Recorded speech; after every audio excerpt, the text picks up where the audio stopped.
COMSTAC, our first hybrid ever, where we have some members here with us in the room and some members on Zoom. Welcome to everybody. It's good to see some of you here, and it'll be good to see some of you on the Zoom panel in just a few minutes. But first, I want to welcome everybody that is not a COMSTAC member as well. Thank you for tuning in and watching. You'll see on many of the slides, you'll have the information. If you want to send questions in, there's a Google Doc link where you can send questions or comments, and we will get those. So I appreciate that. For the COMSTAC members, it's been a fun couple years. We've gone through, okay, we're going to do it in person, to, okay, no, we've got to do it virtual because of COVID. Okay, the next one will be, well, here we are. We're almost there. So thank you for hanging out and sticking with us and doing all the hard work that you have virtually. So thank you. The second piece is, with it being hybrid, it'll be a little bit more challenging because we're in the room together and we also have people on Zoom.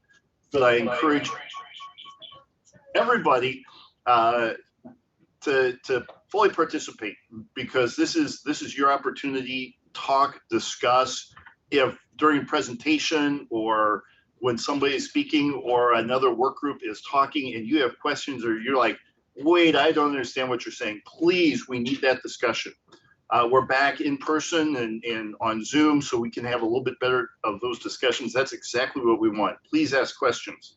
When it's AST employees or even Kelvin up here talking, okay, if it's Kelvin, please don't interrupt him.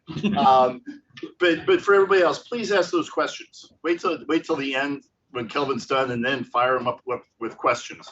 The harder, the better. He told me that he wants some really tough questions. And if he doesn't get tough questions, well, I will talk about what he's going to do. But anyway, so enough of that one. But please, please, please interact. For those who are here, we've already talked about the restrooms and the refreshments that are out there. And we will be meeting again tomorrow morning. We'll be downstairs to bring everybody up at between 8:30 and 9. And we will start tomorrow morning promptly at 9. And this afternoon we will end when we get through, but probably by 4 o'clock. All right, if there are no other questions kind of from the administrative piece, I want to introduce the chair and the co-chair of COMSTAC. We have Charity Whedon, who is the chair, and Karina Dries, who is the vice chair. And as we move forward, please be mindful that this is Charity's last event, so please ask her questions as well. We appreciate all the leadership that he's had over the last 2 years, and I'm glad we've got to do one at least partly in person. I know that's one of the things that you've kind of looked forward to, is an in-person COMSTAC. Well, we finally made it. So thank you, and I will turn it over to you two to introduce yourselves and then the rest of the COMSTAC members. Thank you. Thank you, Jim. Thank you, Jim. Thank you to the entire FAA support staff as well for helping to put this together. I'm really, really thrilled we have the opportunity to go hybrid, give people a choice if they can't make it, but also see people in 3 dimensions as well. It's an honor to meet some of you in person for the first time, I have to say. And others I have known you for quite some time. It's great to see you as well. I'm looking forward to a really productive COMSTAC. We have had 3 to date, really productive COMSTAC meetings, come out with great recommendations for the FAA, which, by the way, they have followed up in implementing those recommendations. And so they do a good job of following up, and we're just not speaking into the universe here, it's actually being heard. So that's the impact that we have. For those that don't know me, I'm Charity Whedon. I'm currently the Vice President of Global Space Policy and Government Relations at Astroscale US. And my background in the Royal Canadian Air Force to Satellite Industry Association, and now focused on space sustainability. So spaceflight safety is really important to me, and it's been an honor to be a part of the COMSTAC for the last 4 years. And I really look forward to the incredible dialogue and recommendations that both you and future COMSTACs will provide. I'll hand it over to Karina next. Thank you. Thank you, Charity. Good afternoon, everybody. Thanks so much for being here. Those of you who could join in person, it's actually wonderful to see you, just as Charity mentioned.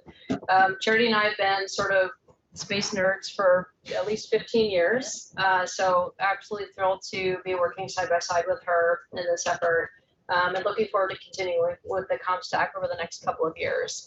Karina Dries, as Charity mentioned, I'm the president of the Commercial Spaceflight Federation. Prior to that, I was out in Mojave Air and Spaceport for about 10 years, helping to facilitate commercial space and integration with the National Airspace System.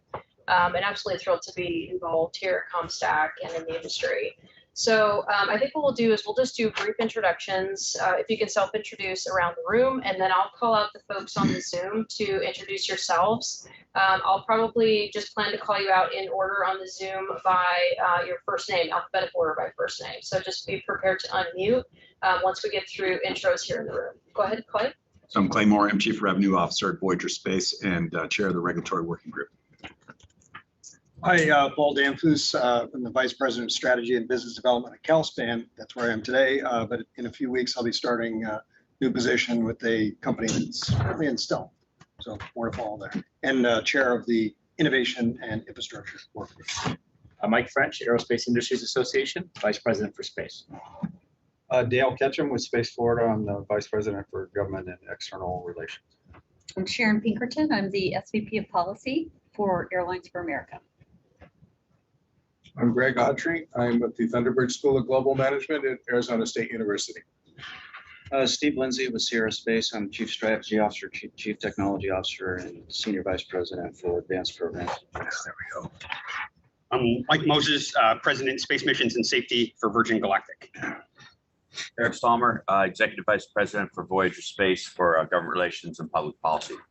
I'm Kate Crommiller. I'm Corporate Vice President for Jacobs. Wonderful. Thanks, everyone. And for the folks on Zoom, I'll go ahead and call out your first name if you could unmute and introduce yourselves. Anne? Hey, good afternoon. I'm the Vice President for Commercial Civil Space and Lockheed Martin's Government Affairs. Ed? I'm Ed Bolton. I'm retired. Like drop. Daryl Bolton. I would have clarified things a little bit if I introduced you that way. I apologize. Bill Beckman. Good afternoon. I'm Bill Beckman. I'm the Director of Business Development for Boeing NASA Programs.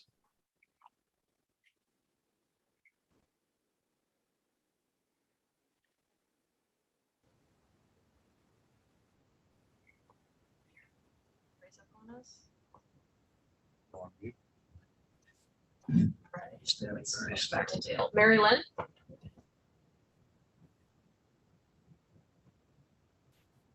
Mary Lynn, are you with us? Hopefully we're not muted. I am with you. Having problems unmuting. Good afternoon. I'm Mary Lynn Ditmore. I'm the Executive Vice President for Government and Strategic Communications at Axiom Space. Robbie? Hi, good afternoon. Robbie Sabatier with the United Launch Alliance. I'm Vice President for Government Relations and Strategic Communications. Robbie, Dale Nash, can you hear us? I'm here. Dale Nash, semi-retired, but did have the good fortune to run Alaska Aerospace for 6 years and Virginia Space, both with spaceports for 9 years. I'll try to speak up a little bit, Robbie. I just saw your note. Thanks for letting us know. Folks on Zoom said it's a little hard to hear. I don't know if it's just me or if it's other folks in the room. I think that's everybody. Did I miss anybody on Zoom? It's a little bit fragmented on my list here, but did we miss anyone? Valerie Garan with MITRE. Okay, thank you, Valerie. Yeah, there's a whole list of us that are still on here. Okay, great. Yeah, for now, we're just going through members of COMSTAC to introduce themselves. If I missed anybody on COMSTAC. Great. Okay, thanks so much, everyone. Yes. All right. The secretary was unable to be here in person, but he has provided a video. So if we could play Secretary Buttigieg's video, please.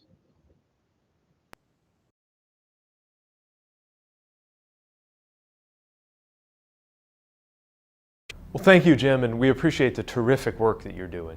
And I want to thank the members of the Commercial Space Transportation Advisory Committee for your leadership and your work. For those whose time on the committee is coming to a close, we are so grateful for your service. And for those whose terms will continue, I look forward to working with you in the days and months ahead. It is thrilling to live in this moment when so many technologies that we watched or read about in sci-fi stories are increasingly becoming part of real life and gradually becoming more widely accessible. And you all are helping to shape the future of commercial space travel, which one day will become the history of how American civilians and businesses explored the final frontier and did it safely. Commercial space travel has a great deal to offer, and it is in the national interest to help advance these innovations. It's also our responsibility to make sure that they are safe and to help shape their trajectory so that they improve society and life here on Earth. And this is absolutely the time to be having these important conversations about how to achieve those dual and related aims, because the pace of commercial space travel is skyrocketing. We're proud to say that we went from an average of licensing 1 launch or reentry a month a few years ago to now licensing more than 1 a week. Some of these launches have also represented major milestones and new capabilities. We celebrate advances like the Axiom 1 mission that returned last week after successfully bringing the first all-private crew to the International Space Station. There are so many benefits to be gained through commercial space travel. For example, it can help people prepare for climate disasters before they happen. Help farmers prepare for the future, giving them a better picture of changing environments. And help alert us to dangers from foreign adversaries. And it's not just the biggest companies that can innovate using advances in commercial space travel. We see new satellite-as-a-service companies allowing smaller organizations to hitch a ride and obtain valuable data without having to launch their own satellite. As commercial space travel increasingly becomes part of the norm, it is incumbent on us to support that progress, partly by taking steps to ensure that it is safe and that it develops in ways that make our country and our world a better place. We need our rules to catch up and empower industry to make progress safely for those in spaceflight and for those of us back on Earth. We need to address debris mitigation, smarter reentries, and alternative fuels. And for the first time, we're asking this committee to help us understand how the commercial space industry can affect and be affected by the climate crisis. To COMSTAC members, we look forward to hearing your recommendations this week. Your advice really does make a very important impact, which Administrator Noel will cover in more detail in a few moments. And I bring the insights that we gain from COMSTAC to the National Space Council, where we are working across the government at the highest levels to deliver the benefits of space travel to more people and communities than ever before. And on that note, you should know that you're helping to shape the story of not only space travel, but of American economic competitiveness. The growth in the number of launches that we've worked on together, with America now capturing 40% of all commercial launches, has also sparked growth in advanced manufacturing. That means a lot of good jobs on U.S. soil, helping to build the future that will be launched from U.S. soil. I'll stop here so that you can get on to the heart of the day. But again, I want to thank you for your service. And I'm now pleased to hand it over to our acting FAA Administrator, Billy Nolan, whose extensive expertise on safety is serving America well in this capacity too. Billy, over to you.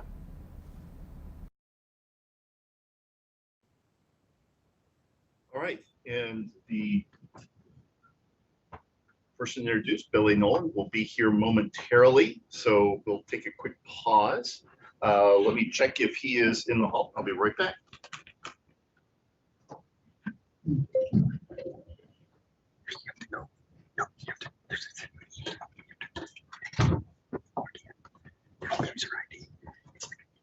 Okay, yeah.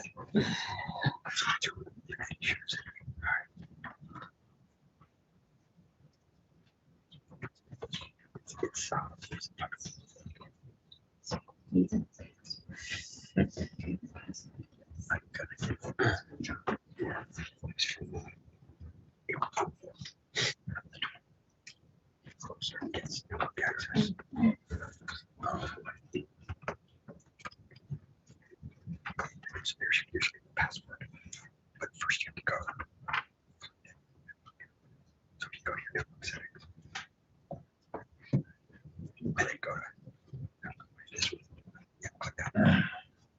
He may be momentarily held up. Manage networks. Kelvin, would you be averse to? I certainly would not. Okay, so let's go to Kevin Coleman. He is the acting administrator for commercial space transportation. So, sir, over to you. Thank you. All right. Well, good morning, good afternoon, COMSTAC. Where are we? Good afternoon. Great to see everybody. Really appreciated the remarks from Secretary Pete. I was just telling Charity, he is really energized and engaged on commercial space transportation, and that's great news, I think, to all of us. He's energetic and really appreciates all the work that's going on, and it's been a pleasure to work with him. It's been great for me personally to work with each of you. I want to first of all say thank you all for traveling far and near to be here today. It's great to see you all in person, some of you in person. It's great to see the rest of you virtually. It's great to have a hybrid meeting. It's been a while since we've been able to come together in a venue like this and meet and carry on the important work of the Commercial Space Transportation Advisory Committee. I do want to say, first of all, thank you to all of the committee members, and a special thank you to the committee members whose meeting this will be the last meeting of. So I want to say thanks for everyone who's contributed over the course of the past 2 years and made great contributions to the COMSTAC. So that's Jim Armour, Greg Autry, Bill Beckman, Shanna Dale, Paul Damphus, Marilyn Dittmar, Chris Hassler, Steve Lindsay, Clay Mowry, Dale Nash, Sharon Pinkerton, Lee Rosen, Robbie Sabatier, Eric Stallmer, and certainly last but not least, our chair, Charity Wheaton. So thank you for all your great service to COMSTAC. So I want to start by talking about the state of AST. I think our future is bright. I think everyone knows at the end of March, Wayne Monteith retired from the FAA, went into private industry. Wayne came in really with a mandate to implement move change, if you will. We had a number of great accomplishments under Wayne's tenure. As I step into the seat, my main objective is to take no hard left turns or right turns, but to continue that momentum and continue to make the positive change that we've started to see so far with commercial space transportation. In addition to myself, there's a couple of new members of our leadership team that I want to acknowledge. We have Dan Murray, who leads our operational safety directorate. Some of you may have had an opportunity to meet Dan. Within his portfolio resides all of our licensing work, our safety analysis work, our safety inspection work. Dan has more than 20 years of experience with AST, so he knows what he's doing and is a great guy to work with. We also have Dr. Min Nguyen, who's in the room here. Min heads our strategic management group, so he does our budget formulation, budget execution work, our research work, our policy work, so that's under Min's umbrella. And then we also have Michelle Murray in the room. So Michelle's a long tenured AST member, and Michelle is very important to all of the launch companies in here because she's our licensing manager. And so we expect great things from Michelle as she comes into a new role as well. So we applaud her selection in that role and we have our full support there as well. I also want to mention, just this morning, I announced the selection of Michael O'Donnell to serve on a detail assignment as the acting deputy in AST. So Michael comes to us from the Air Traffic Safety Oversight Service Office, which resides in our Aviation Safety Directorate, ABS, within the FAA. He has more than 30 years of experience in civil and military aviation. He's worked accident investigations in the past, and he's worked airports and standards for airports organizations within the FAA. He's been with us for about almost 20 years now, and so he has a great deal of executive experience that I think will be a great contribution in addition to our team. He'll start his detail assignment as our -2 on May the 22nd of this month. I can tell you, in thinking about it a little bit, I at first pondered whether or not I'd bring a deputy on, but having tried to do both jobs, it's impossible to be the lead and the deputy.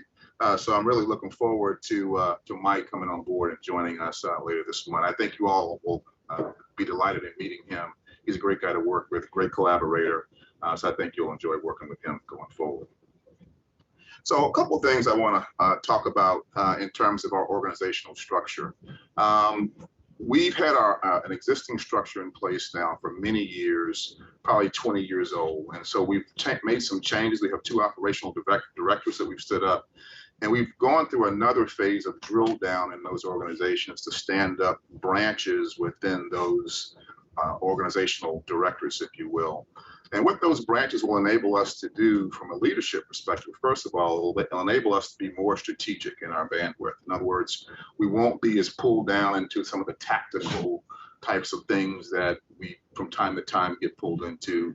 And we'll have middle managers and branch managers who will be able to lend more strategic focus to the everyday taskings that we're tackled with. And so by having more managers in place, we'll be able, we believe, to make decisions quicker and have more focused work when it comes to some of the tactical things that we'll be needing to tackle within AST. We currently have 110 staff members on board. We're authorized in FY22 for 126. So we have some work to do to get to that authorized level this fiscal year, but we're working hard on that, looking to bring additional staff members in. And we have some really great news looking forward to FY23. I'm sure many of you are aware the president requested a significant increase for our office in 23, a 32% discretionary increase above our FY22 funding level. And that's really great because we'll be able to bring on additional staffing that we need to really expand our work and improve our work when it comes to operational safety, as well as continue our implementation of the Part 450 rule. And certainly when it comes to commercial human spaceflight, be able to do some work there to prepare ourselves for a regulatory, an eventual regulatory stand-up for commercial human spaceflight moving forward. So let me talk about those 3 areas in a little bit more detail now. When it comes to implementing the new rule, I think going into the rule development, we all understood the rule would be challenging, setting up a new performance-based rule. And I think the companies that have come through the door have faced some of those challenges, and we're well aware of them. We're not going to stand pat when it comes to continuing to work with industry to try to better implement Part 450. We know system safety is a challenge. We know software is a challenge. And some of the companies that have come through the door have faced those challenges, and we're well aware of it. What we intend to do there is have a number of industry days whereby we bring the companies in, we sit down, we dedicate a discussion to, for example, to system safety. And we talk about what system safety looks like to us from a compliance standpoint. How do we understand or how do we interpret the regulation? And we want to have a dialogue with industry in some of those hard areas that we're encountering as we implement the new rule. We think that will be important, again, for our overall success as we move out on the rule implementation. Not only will we look at system safety, but other areas, like as I mentioned, such as software as well. We'll take a look at that as well. So our first industry day meeting will be in June of this year, a couple of months from now or next month. And we look forward to that conversation. So there'll be invites that'll go out for that. And we'll bring the folks in and have a really robust discussion on how we continue to implement our rule moving forward. So let me move on to talk a little bit also about commercial human spaceflight. I think everybody here knows, I know everybody here knows that the moratorium is currently in place until October of next year. And we cannot afford necessarily to sit on our hands or twiddle our thumbs between now and then. So we have to begin a very important work of trying to carve out, figure out what needs to be in place. What do we need to do to prepare ourselves for what looks like to be a sunset of the moratorium in 2023. Who knows what will happen in 2023, but again, we have to prepare ourselves for the possibility of the moratorium sunset. So there's really three key efforts that we have underway in that regard. First of all, we're establishing an aerospace rulemaking committee, commonly referred to as a SPARC, that will help prepare us for commercial human spaceflight regulations. And so within the SPARC, we'll come together, obviously with industry, government will sit at the table together and talk about what an appropriate framework looks like for commercial human spaceflight. Now, I do want to say, I know many of us have had the experience of the Part 450 SPARC. And there were lots of concerns about the timing of that and how we brought everybody together or didn't bring everybody together. This won't be a repeat of that. We're going to get out well in front and have a very timely, lengthy discussion in front of any decisions being made as to how we should come together and work together as industry and government to make this all happen. So that's one key effort. Secondly, we'll continue to do work on the recommended practices that we put out a few years ago on commercial human spaceflight safety. And so those recommended practices, we believe, is really the starting point, if you will, for discussions on the possibility of regulations. And so what should the regulations look like? We'll go back to the recommended practices and have a discussion on that as well moving forward. And then thirdly, the F-47 committee that's being sponsored by the ASTM Standards Development Organization.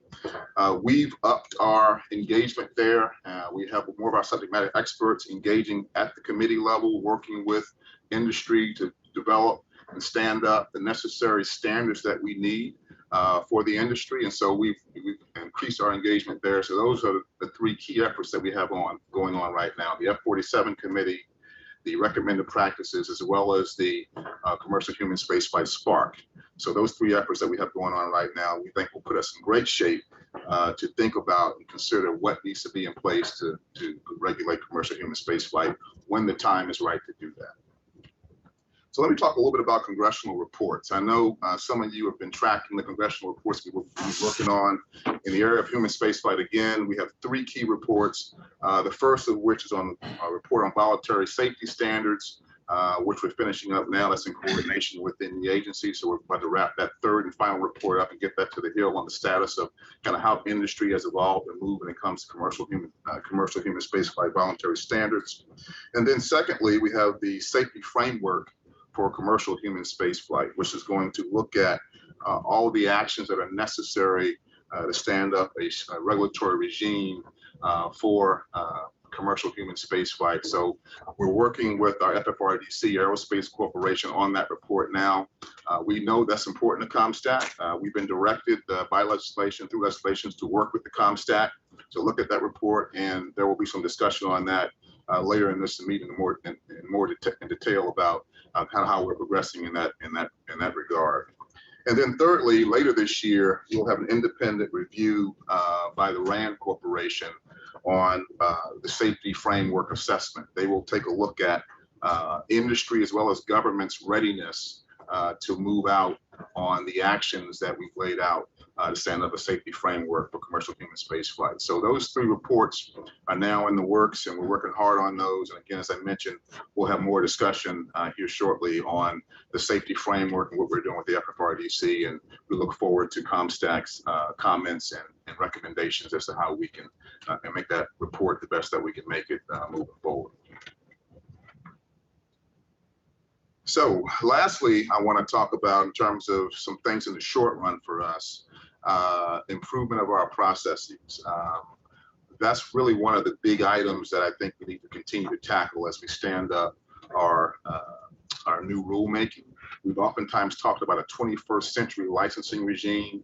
The rules, the centerpiece of it all, but there's other things that we're doing in and around that to make it all work better. One area that we recently made a decision on is relating to something I don't think many of the launch companies have wrestled with over the years, and that's complete enough.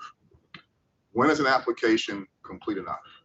You know, and what goes into making a complete enough determination? So we recently issued a policy on that where we've been definitive in our definition of what complete enough is and what it means. And so what it is, it's a quantitative assessment of the application's contents, with a few exceptions where we have to take a look at some qualitative matters, such as means of compliance for the rule. But it's mostly a quantitative assessment.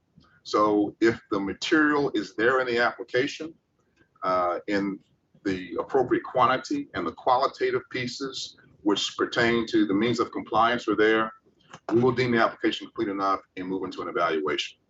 And we think that's going to work well for both us and industry. It gives the industry more certainty moving forward, and also will force us to streamline and improve our processes when it comes to pre-application consultation as well as evaluation. And I know Michelle's going to talk a little bit about that in more detail, but that's where we really need to go when it comes to improvement of our processes. There's really 5 main areas I would say that at least for me are really important. In addition to improving our processes, which is one, we really first of all want to maintain safety. I think that's important to all of us. Maintaining safety is the deal for all of us. That's why we're here. So that's number one, obviously. But two, we want to make determinations faster. We understand at the pace that industry is moving, at the cadence industry is moving, and the demand for our products and services, it's imperative that we move through our processes at a faster clip, at a faster pace. Not compromising safety, however, but at a faster pace. And we think that will be meaningful for the industry moving forward. With a limited number of staff, we have to figure out ways to kind of get through things as efficiently as we can in order to meet the demands of our stakeholders. So that's number two. Thirdly, I mentioned improvement of our processes. Third and fourthly, I want to mention we want to communicate better. I think our communications with industry can be improved. We want to be more precise. We want to be more concrete in our communications to companies during the evaluation process, during the pre-application process, as well as during inspections. We want to improve our communications to have a better, more robust communication between industry and us moving forward. And then lastly, I think, which is really important, I think we really want to work on balancing our risk. There's risk on the industry side, and there's also risk on the government side. And we have to work together to ensure that those risks are balanced. And so we really want to put a lot of effort into that. You heard Wayne Monteith announce during the conference last year, or early this year, a circumstance whereby a company might come in within the 180-day period, and their launch date is somewhere in that 180-day period. And his point was, that company that comes in within that 180-day period with a launch date sitting in that window is making applications somewhat at risk, somewhat at risk. Now, we're not saying we're going to deny applications. We're not saying that, but we are saying there is riskiness there that we have to manage. The risk on the government side is we have to make sure that everything is buttoned up and regulations are complied with. That's our risk. And we have to go through the necessary work in order to do that. Now, the risk to the company is, as it waits for us to go through our process for licensing, is, well, you have launch schedules, you have customers that are waiting on you to go. And so the licensing piece can become a risk to you if it's not appropriately managed, if you will. So we want to work together with industry on how we balance our risk. And we'll have more conversations about that moving forward. But the point is, there's risk on both sides. And I think it's important that we balance our risk and work together in that regard to make sure that we have our risk appropriately balanced and managed collectively. So that's another key area for us moving forward. So that's what we're pushing out on. That's what we're moving out on. The last thing I'll mention here before I turn the floor over to our acting administrator, Billy Nolan, is I know you all are interested in the work that we've been doing with the NTSB more recently. We've had good conversations with the NTSB. They proposed a rule, as you know, on accident investigations. And so we're working very closely with them in working through updates to the MOU that we've had in place since 2004. We've had one conversation so far, and that's going pretty well. We think we'll have more conversations going forward. But so far, so good.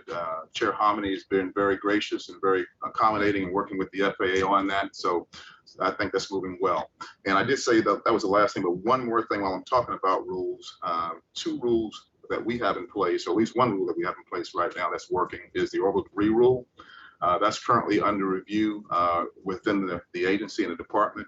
We're probably looking to move out on that probably early fall at best. And so I know many of you are interested in that, but that rule has been drafted. It's being reviewed now, and you'll get a bite at the apple soon enough on that one moving forward. We've heard COMSTAC in terms of our regulatory program. We're standing up Sparks on financial responsibility, and you'll hear more about that as well. But again, lastly, I want to say thank you to you all for the great work that you're doing. AST is in a great place. We're moving out well. We got a great team assembled.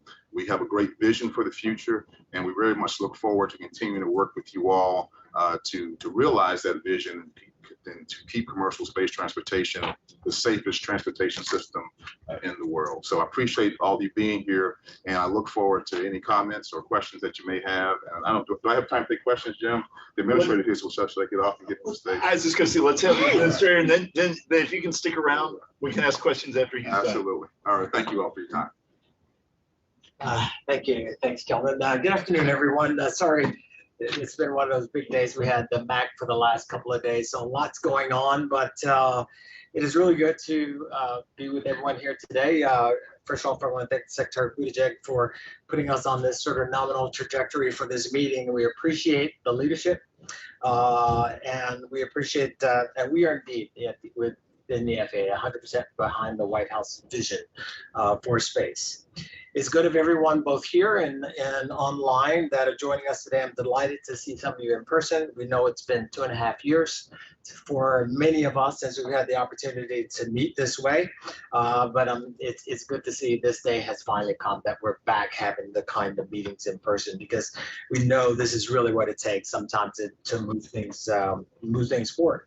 For all of us, though, whether it's live or virtual, today's a bittersweet day because we're observing the biennial changing of the guard at COMSTAC, and after 2 years of hard work, 15 members will be leaving us, and soon more than 15 new members will be joining us. Now, we don't know yet who Secretary Pete will nominate to become new members, but we do know who is deorbiting.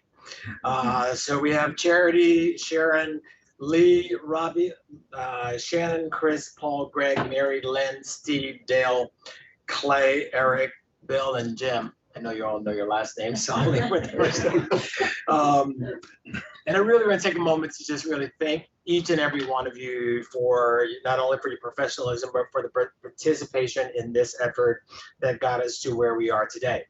And so for those of you who are leaving and for those staying, let me say that on behalf of the FAA and the Department of Transportation, we really do appreciate your hard work and your commitment to commercial space and to the American people. Charity, you deserve special praise for keeping this vehicle on course for a Martian year. I got to talk to my speech writers here, but at your first meeting in June 2020, you laid out a vision to see a safe and sustainable U.S. commercial space industry. One that is supported by modernized rules that Kelvin just spoke to some of that, regulations that you challenged, and the commitment and the committee to take on 8 pressing issues facing commercial space transportation industry. Well, COMSTAC is taking those issues and more, and the commercial space industry, by all indicators, remains safe, sustainable, and successful. I realize it's not cause and effect, but think about the pace of commercial launches and re-entries during your tenure. In 2020, there were 41. In 2021, the number jumped to 60 and all completed safely, and we are on track to beat that number by the end of 2022. There are fascinating missions behind those numbers. NASA commercial crew launches to take astronauts to the International Space Station, lucky adventurers from the public going into space with Virgin Galactic, Blue Origin, and SpaceX. We've seen records made for the youngest person in the space, as well as the oldest, and who just happened to be the USS Enterprise commander I knew so well from my own childhood, William Shatner, Commander Captain Kirk himself. COMSTAC is an important part of the commercial space infrastructure that allows for the safe innovation and growth. You were instrumental in helping us write the groundbreaking streamlined launch and re-entry licensing requirements, or SLR2, that went live just over a year ago. SLR2 eliminated obsolete requirements and replaced many of the prescriptive requirements with performance-based criteria. This allows industry to innovate, to reduce the cost of access to orbit, and all the while maintaining or exceeding legacy safety levels. Based on a COMSTAC recommendation, we're also moving ahead with electronic licensing for launch. This idea to someday make filing for a launch as simply as filling out a flight plan, as most pilots do, especially on the general aviation side. I'm pleased to report we're taking the first steps toward implementing a file and fly process. Right now, we're reviewing software and vendors that can help us institute an electronic licensing portal. We're expecting to start a beta test by the end of the calendar year. There are many other more examples, but the bottom line is this: we lean heavily on the expertise of COMSTAC to give us the industry's unique perspective. That's why over the next 2 days, I'm very interested in your reports and the two areas that are extremely important to the FAA and to DOT, climate change and new types of aerospace vehicles. Regarding climate change, we've asked COMSTAC's expert advice not only on how the commercial space industry affects climate change, but also on how climate change is affecting this industry, particularly when it comes to spaceports. We also asked that the group look at the realities of using space vehicles to fly between spaceports around the globe. We called it high-speed aerospace transportation, and it could change long-distance travel. From the FAA's perspective, we want to get ahead of the curve by studying how these operations can take place safely and efficiently using our spaceports and our NASA's airspace, our national airspace system. We look forward to hearing your thoughts, and we are eager to continue making progress over the next 2 years. We'll be asking more and more of COMSTAC over the next, and our next chair, Karina Dries. That's why, based on input from Charity and Karina, we are bringing on more than 15 new members. Looking ahead, we want COMSTAC to help us envision what this industry might look like if human spaceflight moratorium expires in October of 2023. Right now, the FAA offers guidance for safety through our recommended practices for human spaceflight occupant safety document, first published in 2014. To prepare for the possibility of new rules, we are updating the document and want COMSTAC input on whether to add guidance for flights longer than 2 weeks, flights beyond low Earth orbit, radiation consideration, and rendezvous docking, to name a few. This work will eventually become the foundation for a new human spaceflight aerospace rulemaking committee that DOT is creating to study potential new rules in more detail. In particular, the committee will determine the scope of occupant safety requirements, the timeline, and the potential costs to the industry. There's a lot to do, and that's why I'm thrilled to have so many rocket scientists aboard in COMSTAC and the FAA's Office of Commercial Space Transportation, including Kelvin Coleman, our acting associate administrator.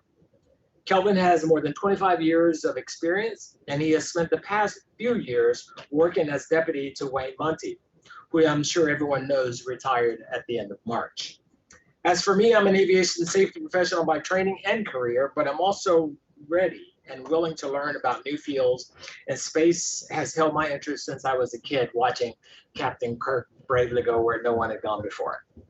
So as the acting FAA administrator, I look forward to learning a great deal, working with everyone here to continue to open new pathways, not only to the next frontier, but to make it, as Kelvin said earlier, the safest and most efficient way possible. Thank you again, and I hope you all have a great COMSTAC. And with that, maybe we'll have time for just a few questions.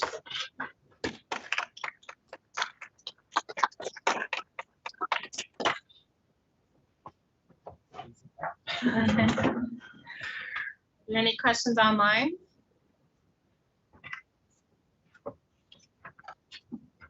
Yes, sir. This is a little bit of a rhetorical question, but I'll try to frame it as a question. Sure. I've had the opportunity to watch AST, which has done an amazing job since it was founded by, I think, a visionary and rational decision way back in the Reagan administration to make way for a commercial space industry that didn't really exist at that time. In the last 20 years, we've watched that industry develop, and as the secretary noted, we've gotten to the point where you're seeing launches that are, licensed every week instead of every month.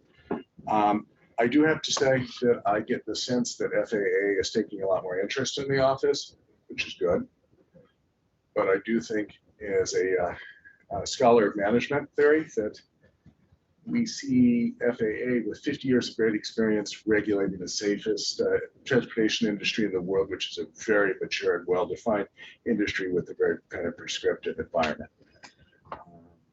I am concerned with more FAA mindset coming into the office in a way that disconnects it from this innovative, disruptive, risk-taking industry, which is what has to happen when you have a nascent industry going through the phases that this industry is going through at this time. And I would just say to you, be cautious about that.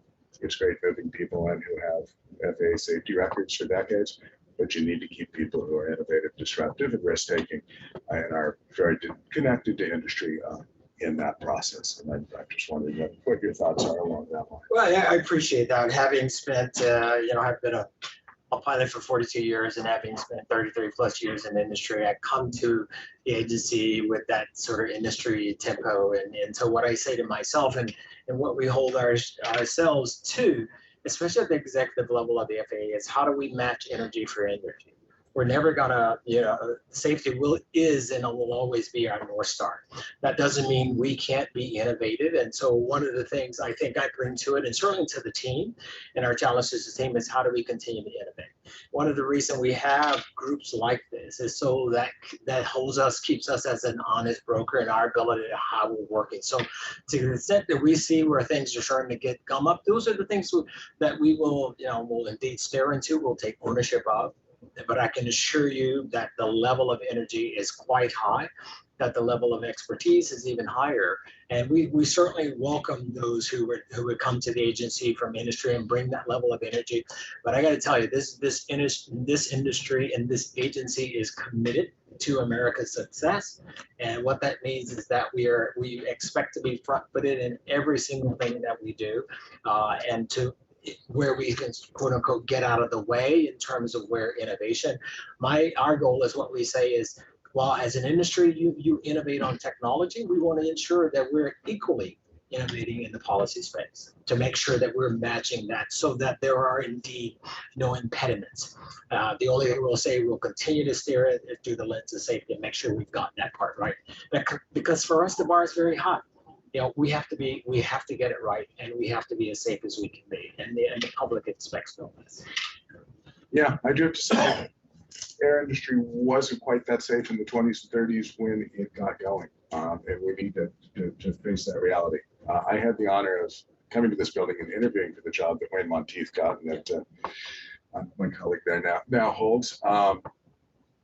And I have to say there was nobody on that panel that was a space expert. And there were basically no questions about space or the development of the economic possibilities of the United States or the innovation and benefits that could bring to our country and our environment and so many other things. It was all about the safety of the national airspace. And I love that. But it doesn't balance your congressional mandate to facilitate, encourage, and promote the industry.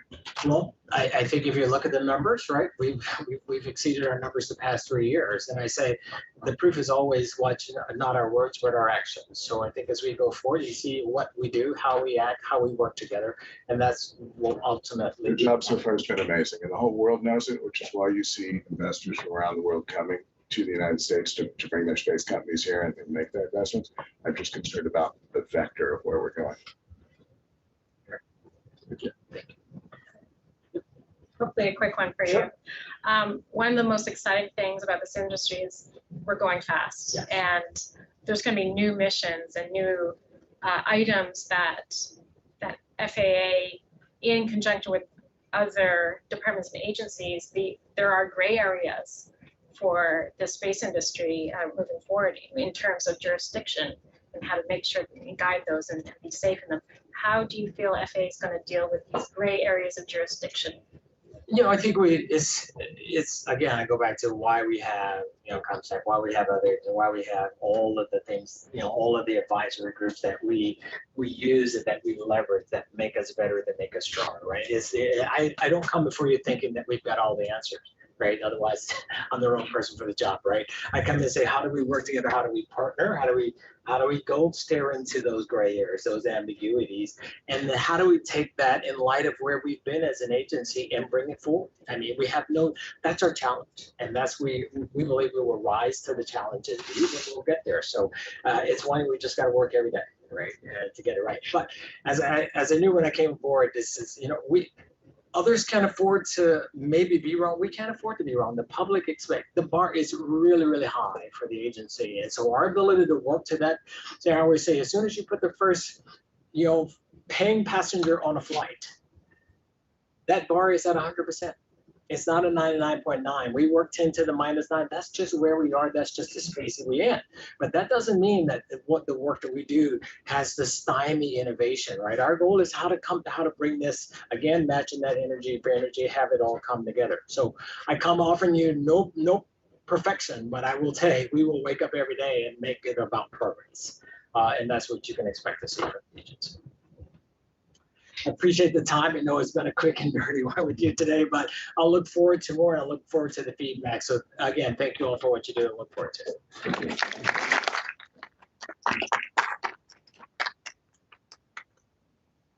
Kelvin, would you entertain some questions? I certainly would. I want to think about that last question. I think Billy did a great job answering that question. When it comes to jurisdiction, obviously we have friends on the Hill who will help us understand where jurisdictional lines lie. And we have some recent experience in that, talking to the NTSB about that. We have also some more, not too far in the distance experience working with the DoD when it comes to those types of things. Space Policy Directive 2 was really about making sure that we got things squared away, we weren't being duplicative. And so I will say that I think we will continue to be very forward leaning when it comes to the things that we firmly understand are within our authority. When it comes to launch and reentry, we will not back off on our authority there. We will execute our authority to the fullest extent, and we'll execute it in boldest fashion. We won't be timid in doing that. And so, as those questions arise, we'll continue to be very engaged with other government agencies and make sure that we get things sort of balanced out, settled up, if you will, make sure that we're not tripping over or standing on top of one another. But I think from the FAA's perspective, we'll continue to be bold when it comes to executing our mission and responsibilities for launch and reentry, for sure. Yes, sir, Clay. I was wondering if we could get maybe, Michelle, an update on the electronic licensing work that was being done last time. Go for it. Sure. So last year at this time, or actually last fiscal year, we developed the requirements for the program. And this year we are turning towards our friends in ASC to look at the contracting and other areas. I do have a little bit of an update in my section of the briefing too. Then you had mentioned, also just to follow on, you'd mentioned complete enough. We also talked, I think, a little bit about the recommendations we put forward about having some bound time in terms of review periods, maybe even creating lists of lawyers or consultants or folks that could help companies as they were endeavoring to try to get licensed for the first time. Yeah. Is there anything updated on that from the last time? I can't go into detail, but I can tell you, generally speaking, yes, absolutely. We want to put, that's the communicate better piece that I'm talking about, which leverages those recommendations that you made. I think that's better communication, that's better customer service when you can call the FAA and have some certainties when you're going to get an answer back, what that answer might look like, so you can understand it. So I can't go into the details about that. I don't know if Michelle will talk about it later, but yes, we heard the COMSTAC on that, and that's what we're moving out on that for sure. Yeah, that briefing's at 2:30. Okay, great. When you mentioned for the human spaceflight regs, right? 3 things you're working on with the Spark and the F-47 and then the guidelines. I think internally you guys have a Tiger team as well working on that. Is there anything you could share about that, what that team's purpose is? Yeah, we set up, I call it an in-house consultancy. Wayne and I, one day we sat back and said, man, what do we need to do here to get our arms around commercial human spaceflight? We're probably missing some things we're not thinking about. So we set up a Tiger team that said, green light, you guys advise us, talk to us about things that we need to be thinking about as we go down the path on commercial human spaceflight. So we have a great team, about 10 individuals, been led by Jen Bailey more recently. I won't get too out in front on some additional news, but anyway, Jen Bailey's led that team, and they've given us great advice on how we need to engage in the F-47 committee. We heard from Karina, you gave us some great advice and some good thoughts on how we need to up the ante there and get more involved. The Tiger team looked at that, gave us some great recommendations, said we need more subject matter experts from these areas engaged, and so we followed up on that. So it's been a great in-house consultancy to me and helping us make sure that we are not letting something slip through the cracks that we otherwise ought not to when we look at what we ought to be doing for commercial human spaceflight. Yes. Now, I'll say this too while I'm on that point. I believe the folks who are on that team will be really the core subject matter experts that we will lean on in the Sparks and in the other engagements that we have going forward. I think they've started to learn a little bit more about it. We have some courses that we're going to take advantage of. We're going to send those folks to learn a little bit more about commercial human space flight, leveraging, or actually there'll be some folks who have obviously have flight experience in that arena they'll be learning from. So we're looking forward to that engagement as well. You touched on, in your remarks, you touched on with the complete enough with the license application and the possible delays, you know, for not granting a license. Has there ever been a time where you did not grant that license, you know, like within that time when it was at the complete enough stage? No, we've never denied a license that at the complete enough stage. I mean, we complete enough, sometimes it's variable. It has been variable. It can be a month, it can be a couple of months, it's several iterations. We never denied an application, you know, at the complete enough determination stage. Now, we have extended determinations beyond the 180-day review period. That's statutorily, that's a statutory requirement, 180 days. So we have done that on occasions, and so that requires us to write a letter to Congress, explain kind of what happened and why we did not make a determination in that period, and then we kind of move on and make that determination once we get things buttoned up. We've never, to my recollection, denied an application or denied a license, and I got some historians in the room who might correct me on that, but I think I'm correct in that we've never denied a license application. The day may come, though, when we have to deny a license application. We're going to do all we can do to, I mean, I think our job is really to help companies understand what the regulations are really all about, what compliance looks like to us, but the onus for making the application resides on the company. Now, we will work with the company in pre-application consultation to be as clear as we can, to be as precise as we can, to lay out what regulations apply, what's the underlying philosophies behind those regulations, what compliance looks like. But once the application is made, then we will evaluate that submittal to see how it stands against those regulations. And so now it won't be simply, I think most companies are accustomed to an iterative process once you get into an evaluation. I think some of that will continue, obviously. You know, it won't be just, well, we evaluated you, sorry, X marks the spot, we denied. It won't be that, but it will continue to be some iteration. We'll give feedback, and that's part of our better communication as well. I envision 30 days out, we'll give you an assessment of where things are. These things meet, these things don't meet. This is why they don't meet. You have some time to respond to that, et cetera. So we want it to be more a tighter process moving forward with more certainty to both on our side as well as to the industry side in terms of how these things should work. Great, thanks. Yeah. Just a quick one for you, Kelvin. Yeah. So I've kind of made an observation over the past couple of years that other divisions within FAA are becoming a little bit more engaged within the space industry. I think it's probably a factor of more activity, greater cadence, whatnot, but I think it's a very positive thing because, you know, 10 years ago in Mojave, not many folks within the Office of Airports or ATO in some cases knew much about AST. Right. So I think that's a testament to the outreach that has happened with you and your team. And I'm just kind of curious also in this, like in terms of communication, you know, you're saying improving communication with industry. I'm curious if you have sort of a vision for how communication internally to FAA will help AST, if there are things that we could be doing as the COMSTAC to help facilitate some of that as well. Yeah, that's a great question.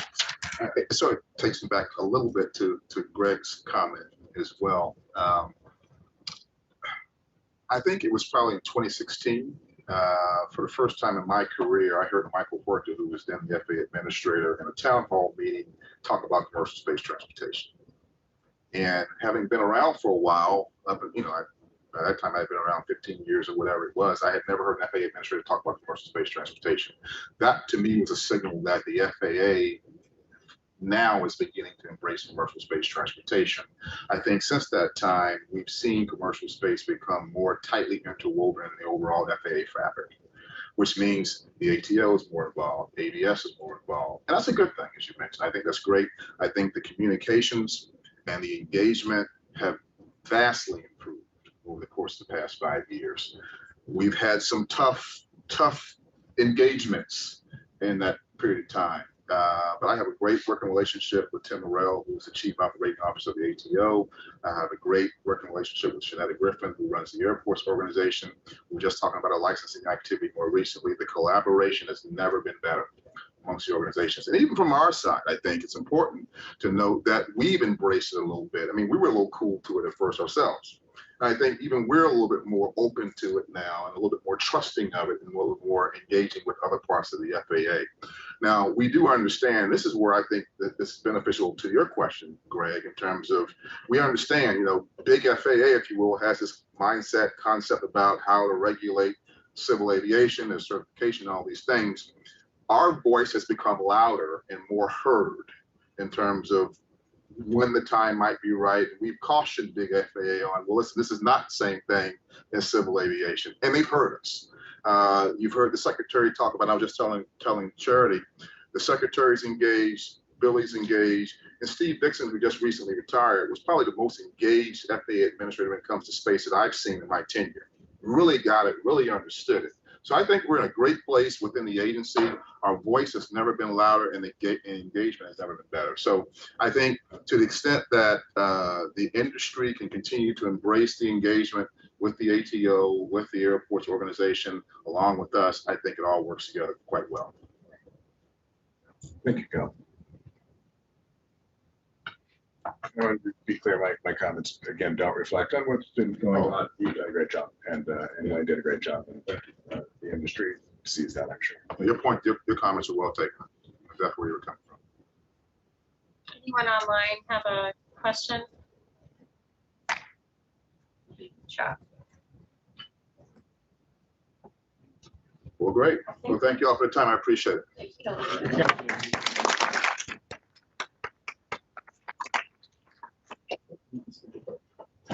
We're back live. Thank you, everybody, for the break and actually for coming back. Our next item on the agenda is Diane Howard. She is the Director of Commercial Space Policy at the National Space Council. And she is a good friend, and I am very anxious to hear what she has to say to us. So, ma'am, over to you.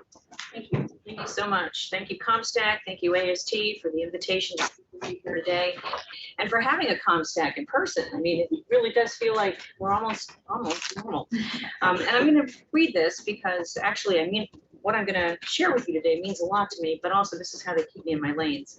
So before I go into the substance of my remarks, can I just say, how about that norm, right? What an accomplishment. At the administration's first National Space Council meeting on the 1st of December, Vice President Harris was very clear about her commitment to United States leadership in strengthening global governance of space activities. On that same day, she presented the Space Priorities Framework, including that administration priority. The 1st of December, that was less than 5 months ago. And we have her announcement of this landmark norm of responsible behavior in space. So here we are at the vanguard with her leadership. So I took a look at your website, and I was, and the high priority areas, and the things you're looking at for future regulation of human spaceflight. And I want to congratulate you first for leaning in on this, for building on those great recommended practices from 2014. For asking industry through COMSTAC, through this forum, to help you shape your policy responses as we move forward into this amazing, exciting, and dynamic time in space transportation and space activities writ large across the board. I remember when those practices first came out. I was teaching at Riddle. Tara was probably in one of the classes, and I used them in class, remember? And we compared them to another guideline type initiative from Europe that was once upon a time the subject of some discussion at a COMSTAC meeting just like this one. And it was such a different world. Less than a decade ago. Here we are, no longer at PowerPoint and experimental stage, but with multiple successes from diverse companies and business models and technologies. And wasn't that the whole point? Our objectives were to dream big and to innovate, to ground those dreams in rigorous safety analyses, and to be flexible and nimble. kudos to AST for meeting that challenge. And hats off to you also for revisiting maximum probable loss and financial responsibility. So my biggest takeaway here is that we have to do everything possible to keep our rulemaking responsive to technology changes, like in Part 450, but also to changes in how we calculate things like MPL because of better data and better analytics. And don't get me started on spaceports. I can't tell you how happy I am that spaceports are finally getting some overdue attention. Your engagement with industry through COMSTAC is foundational to your work, FAA. Our successes in the launch industry are a good example, a great example of the outcomes when government partners with industry and when regulators are flexible. We have made great strides in efficiency and in achieving reusability, largely because of the US government approach to launch regulation, working together with the private sector. So this tracks with another priority that's found in our framework. The United States will foster a policy and regulatory environment that enables a competitive and burgeoning US commercial space sector. Competitive and burgeoning, thriving, expanding, flourishing, increasing. Those are positive words of intention. I always go back to our space priorities framework because it represents a whole of government approach to ensure that space activities create opportunities that benefit the American people and the world and enhance our ability to maintain a vibrant space sector across civilian, commercial, and national security. The document provides the guideposts for this development and implementation of our national space policies and strategies. Further down, in that same section of the priorities framework, the US acknowledges some of the novel, cutting-edge technologies, applications, and services that are coming online and recognizes the need for well-defined government and private sector roles, clear and certain regulatory policy, in particular with respect to authorization and continuing supervision of non-governmental space activities. This last is an Outer Space Treaty obligation, Article 6. Told you so. Many of you have heard me talk about different ways that we, the US government, can creatively approach our Article 6 obligations. There was a time when the focus of a lot of Article 6 conversation was on the authorization piece. We talked in terms of mission authorization and on-orbit authority, but I posit to you that these conversations have moved forward from there. The supervision is the key to sustainability. The ongoing nature of supervision, not simply a green light to go, but something more. And how we think about activities is expanding too.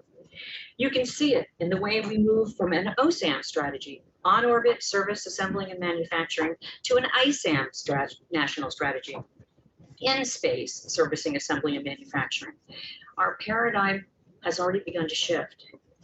So it's time for us to really think about the challenges inherent in our current licensing practice and our long-held and consistent policy goals and our commitments to finding that sweet spot between responsible space behavior and a regulatory environment in which those dreams and innovations can thrive.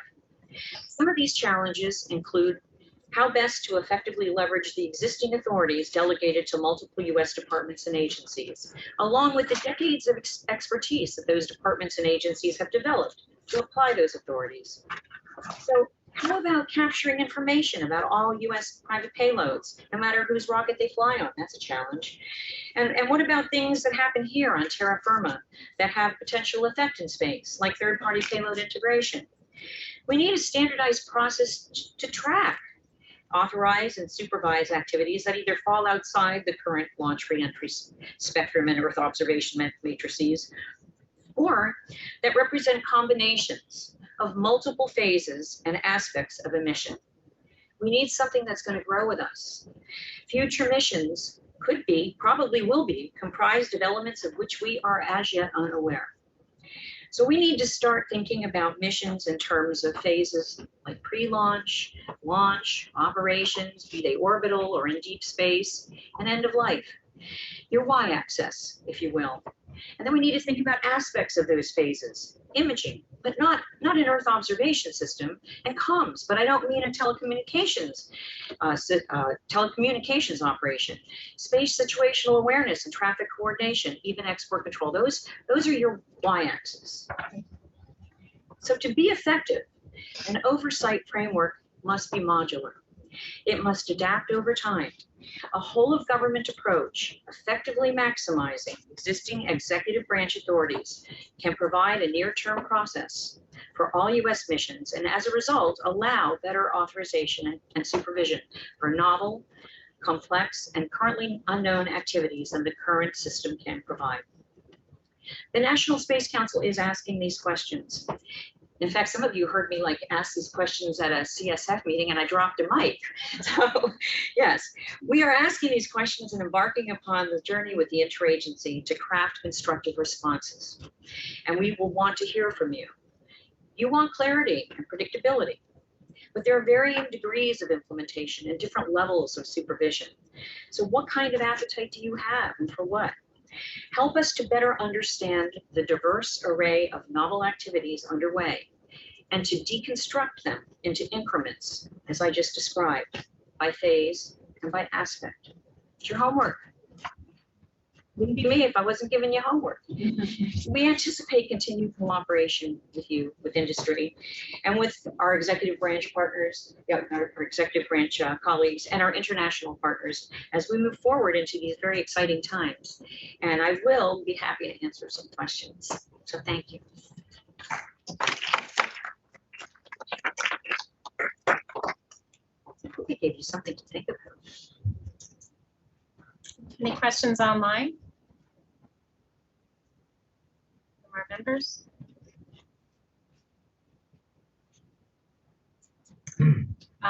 Oh, go ahead. I was just going to say, you mentioned a couple of times, Diane, and I know you're not a stranger to this, about this idea of a whole of government approach. And I really appreciate that about you kind of acknowledging that, that need for industry so that we have much better coordination with industry when we get requests from various divisions or departments within industry. And I'm just kind of curious, how do you see that shaping out over the next couple of years? Where do you see that going forward? Well, first of all, it isn't all up to me. So it's not just the world according to Diane Howard, although I, kind of come up with some basic framework. Well, we will likely be convening an interagency working group hosted by the National Space Council, and probably I'll be, the kitten with the whip.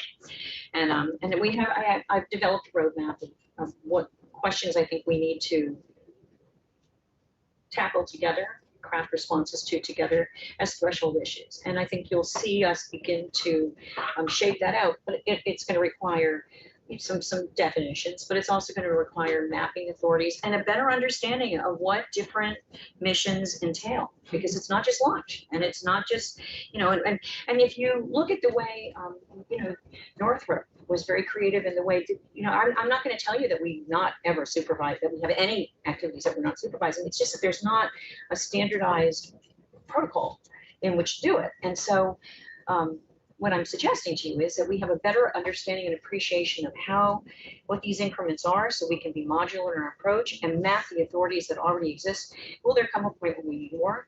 Likely, but we need that process, and we also need a default. If there's nothing that it's mapped to, then who's going to supervise? And part of that is also, separating out the authorization piece from the supervision piece. So, the FAA can approve something to go up through a payload review, but then the supervision piece, I think it's going to unfold, and I think it's going to unfold because there's a lot of really very smart people, but people with an appetite to really approach this, both in industry and also in the government. Yeah, Eric. Hey, Diane. Great job on the norms and that release and everything. I think it was a great step forward. Are you getting any feedback from the international community on other norms and behaviors that the U.S. could be taking leadership on, or just discussions that they're having with the international community? Is there do we have a sense that there might be more norms out there in the norms universe that we could, at The some wide point, world of norms. embark upon? Oh, absolutely. I think, I think there's been an incredible lot of support. I think next Monday we begin, God willing, we begin the open-ended working group, and I know that there are international partners who have some ideas of their own, but certainly we have some other ideas for norms that would be appropriate and doable and helpful. It's a priority. Thank you for great remarks, Diane. A lot of food for thought there. Hit the nail on the head on, authorize, supervise, which is monitoring. What about the enforcement piece of all this? What needs to be done, if anything? So we got to walk before we run. Okay. Seriously, first we've been crawling on our bellies trying to figure it out. Now we're getting up. We're going to stand up and we're going to take some steps and we're going to take some steps together. But I think you're absolutely at some point. But let's not get to the whip cracking right away. Let's first figure out how we can capture and maximally and effectively utilize all the wonderful authorities that Congress has already given to the executive branch. Let's really get a handle on what they are and what they mean to each of the departments and agencies that have them. Make sure that we're using it, and then we'll figure out, is there a way that we can incentivize before we start, cracking that whip? Or are there ways that through some cooperative efforts, the DAs, the departments and agencies can help one another with some of that enforcement piece? So I think that will evolve over time, but it's a beginning. It's more than we have right now. And the 2020 space policy puts many of the thinking about these questions to the Department of Commerce. Is this a signal that the administration is reconsidering that? Or? No. The Department of Commerce definitely has a role in this for sure. And they now have a director. Isn't this wonderful? I mean, can we all say, decent budget. Can I have a hallelujah?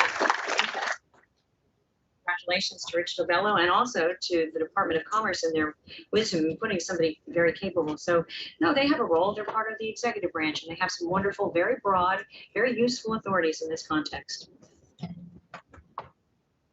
I would just like to second congratulations to Reg, a great decision, and the budget request was really good to see. That something like that. 2016, when I was on the agency review team, advanced that we were trying to convince the previous administration to do. So it was really good to see that moving everything in the right directions. Thank you.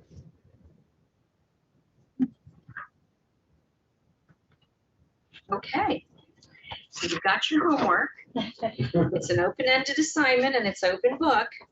You all know how to find me. Thank you, Diane. Thanks, Professor.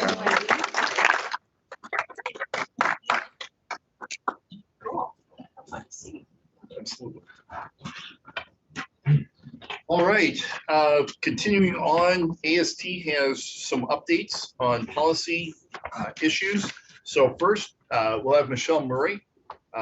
This kind of goes back and talks to some of the things that were asked earlier. She's going to talk to us about complete enough.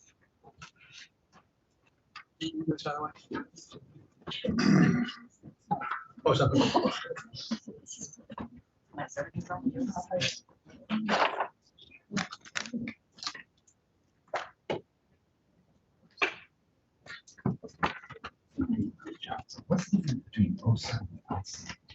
On orbit versus space design. The difference is that we chose to go with ICM so that we can set, yes, absolutely. We go out in space. Some people are interested. And some people are even interested. Just a note, all the microphones pick up everything in the room. So thank you. Michelle, whenever you're ready. I think they have your charts. And John should be bringing them up now. Okay. Good afternoon, everyone. Members of COMSTAC and everyone watching on YouTube and on Zoom. My name is Michelle Murray, for those of you who don't know me, and I'm the manager of the Safety Authorization Division. And today I'm really excited to give you an overview of what we're planning in licensing and the efforts that we've accomplished so far to overhauling AST's license evaluation process. If you go to the next chart.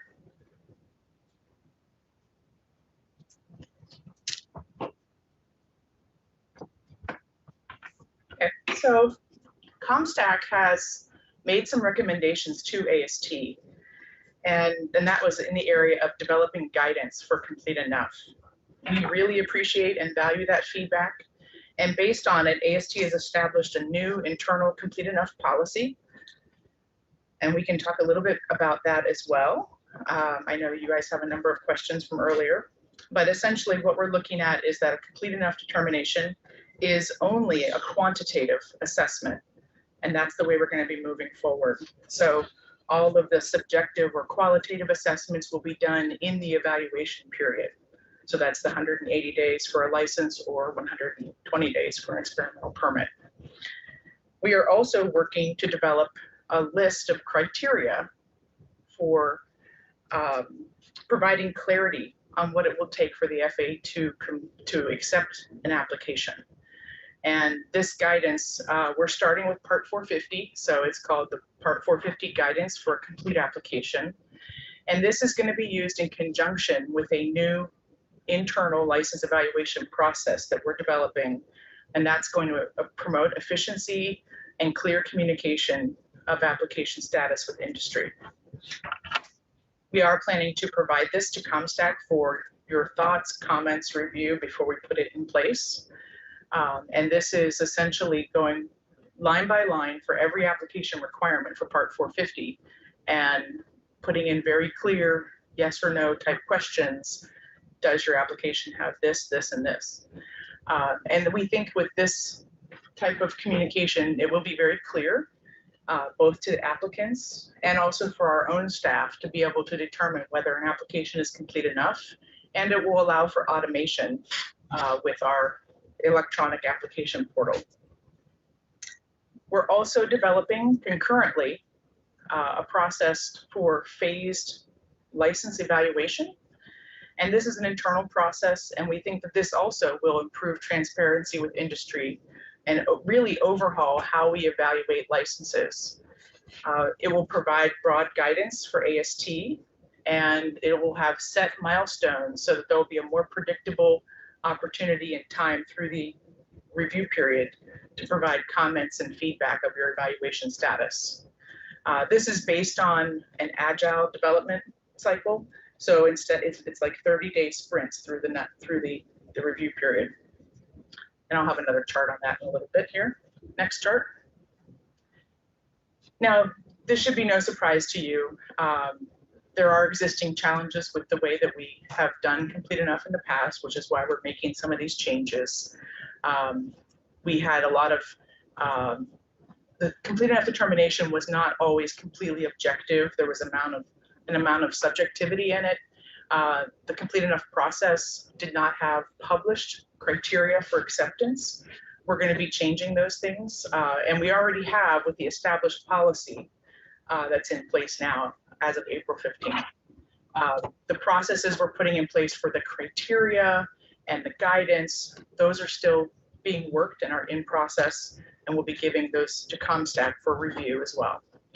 So the effects of this, when we remove that subjectivity, we're also removing the subjectivity from the Complete Enough determination process, which means we're going to have better consistency, better application of the regulations. So we think this will be really great for industry, and it's also really good for us. We have reduced staff requirements for determining Complete Enough, and then we'll be able to free up resources for other evaluations and training. And as I mentioned earlier, it allows for automation through our electronic application system. So we think these are all really great investments to really improving the effectiveness of our licensing process. Next chart. So here we are in the April and May timeframe. As I mentioned, we completed and finalized our Complete Enough policy in April. This month, we're hoping to get to you the review of the guidance for the complete application. It's still in review within AST, but it is getting very close to be able to give out to COMSTAC for review. And then later on this year, we're going to start testing the electronic application portal.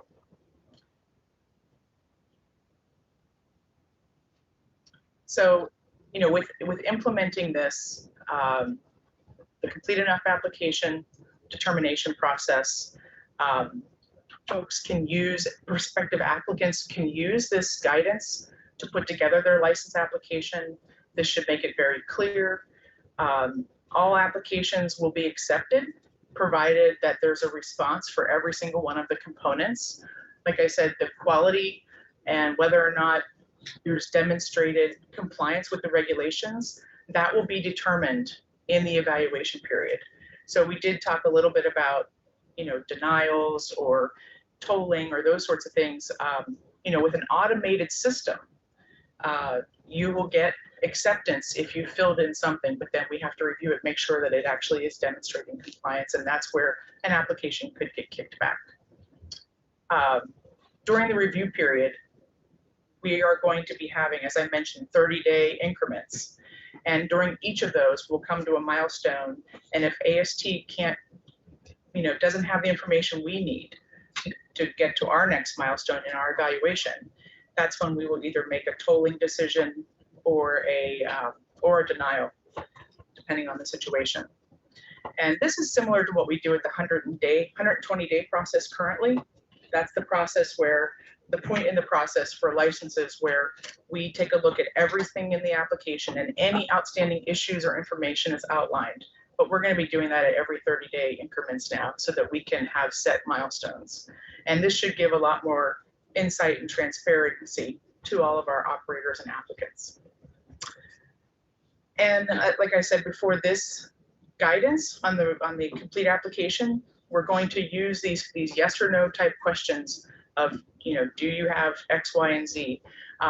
Those are going to be in the electronic application portal so that we can automate the process. Next chart.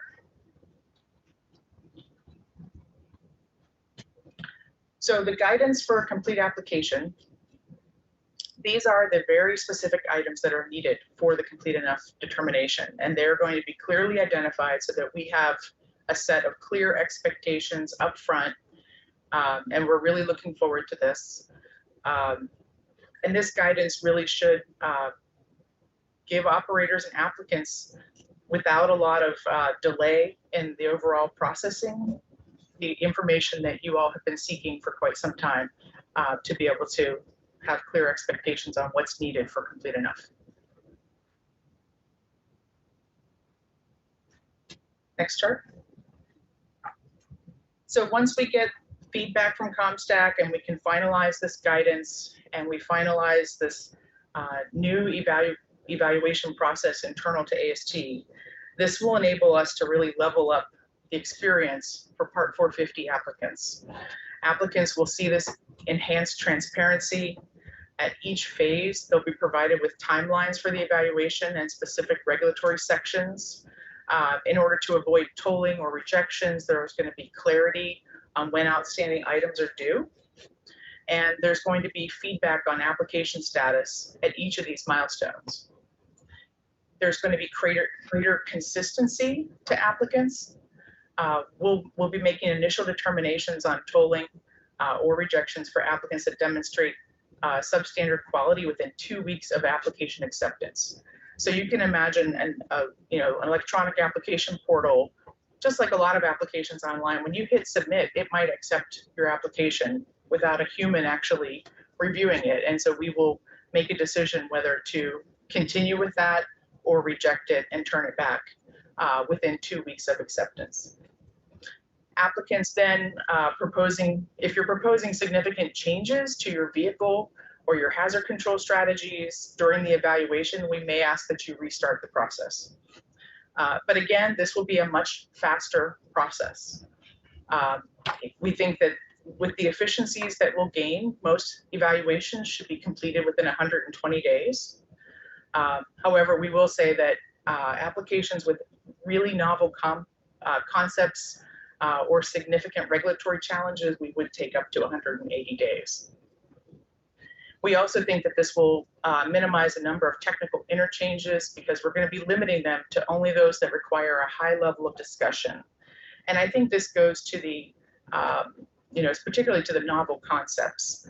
We're going to be trying, I don't specifically talk about it in this presentation, but we're also going to be revamping pre-application consultation to try to get as much information as we can online and then point people to that so that we have best use of our subject matter experts' time and they can spend most of their time working evaluations instead of very extended conversations in pre-app. Next chart. So going forward, when we have this highly efficient process, we've had a number of ways that we've tried with very early pre-application consultation where we start many years in advance, and then we have pre-application on the shorter end I think we really need to find the sweet spot there where we're giving enough education and expectations about the licensing process early enough that the requirements are well known. But we also want to make sure that when companies are putting together their application, that their vehicle designs aren't changing too much, or their operational designs, mission planning designs aren't changing so much that it causes a lot of rework. So we really want applicants going forward to make a good faith effort. They're putting the highest quality application together, and there's a high degree of legal and technical sufficiency, that the vehicle operations aren't changing. We can of course accommodate that. We know during development programs that that's natural, but I don't think that we should be having applications coming in multiple drafts over many, many years. That's not the way we want to work. So we want to continue to utilize pre-application consultation, but it's going to also look a little bit different. And we want to make sure that the design of the vehicles and operations are fairly mature prior to submitting an application, so that when we get an application in, we can process it quickly and make a determination quickly. And we also ask that operators do keep in mind the 180-day evaluation period when you're putting in your applications. Your schedule will be at risk if you put it in less than 180 days. We do hope that once we have this process in place that we will see additional efficiencies so that we can get these applications processed within 120 days. But we still do ask that everyone respect the 180 days. I'm going to spend the next couple minutes kind of going through a little bit about our phased evaluation approach. If you could go into the next chart. So we have the 4 phases that we're envisioning: pre-application, consultation, and the determination within those first 14 days. That's still all part of phase 1. And we're still in the process of determining and developing the phased approach. But what we're looking at is, what does AST have to accomplish in the first 30 days? What do we have to accomplish in the first 60 days, 90 days, and at day 120? This process, as I mentioned, we're still looking at it. We are defining these key deliverables and milestones. And when we get to a milestone where, like I said, if we can't continue our evaluation, that's where we're looking at tolling. Or if there's large changes to the vehicle or the application materials, we could ask that it start over again, because we're trying to keep these evaluations very streamlined. Next chart.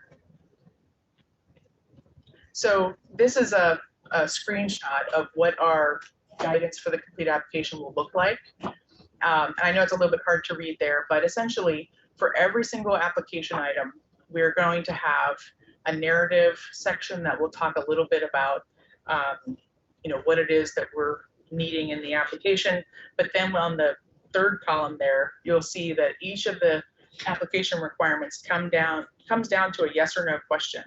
And again, that's for the automation part of it.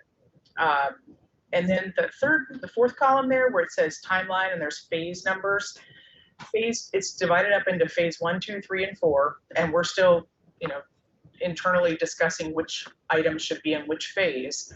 But the complete enough, the acceptance of the application, are the items that would be listed for phase 1. So anything that's needed in phase 1 would be items that we need to accept the application. And then phase 2, operators would know, or applicants would know, that they would have only until day 30 after their application is accepted to get that additional data in. Otherwise, they face tolling or denial. And then et cetera, for day 60 and 90.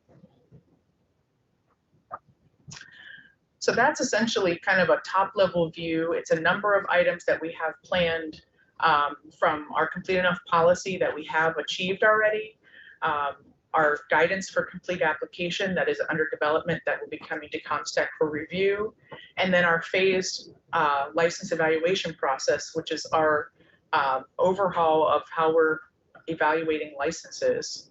And those are some of the main components we're looking at for kind of our internal in-process improvement. Are there any questions? We can go to the next chart, which is just questions.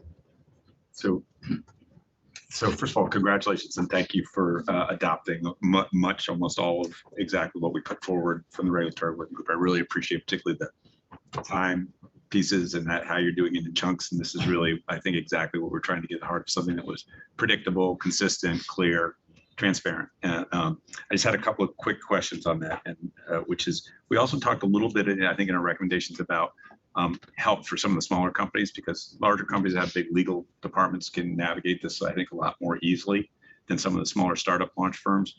So the smaller folks that we had talked to said, are there templates? Can you give us lists of consultants or lawyers or other folks that we could work with to work through this process? May have gone through it before.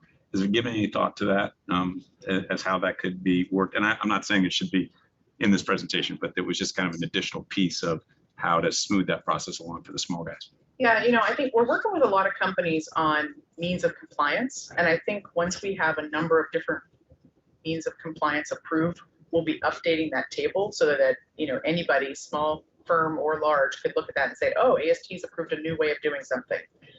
So that guidance will be there. I think the best thing that, we can do right now is to keep and get our pre-application consultation guidance to be more clear. So I would be interested if you all thought there were specific areas of guidance that maybe isn't as clear as it could be. I love the idea of templates. Those do take time. I know in the past we looked at an example or a template for an experimental permit application, and it's way more challenging than you might think, because you have to use a fake vehicle, and then it's really hard to go very far with a fake vehicle. But that's something we could take a fresh look at and see if that's something that we could develop.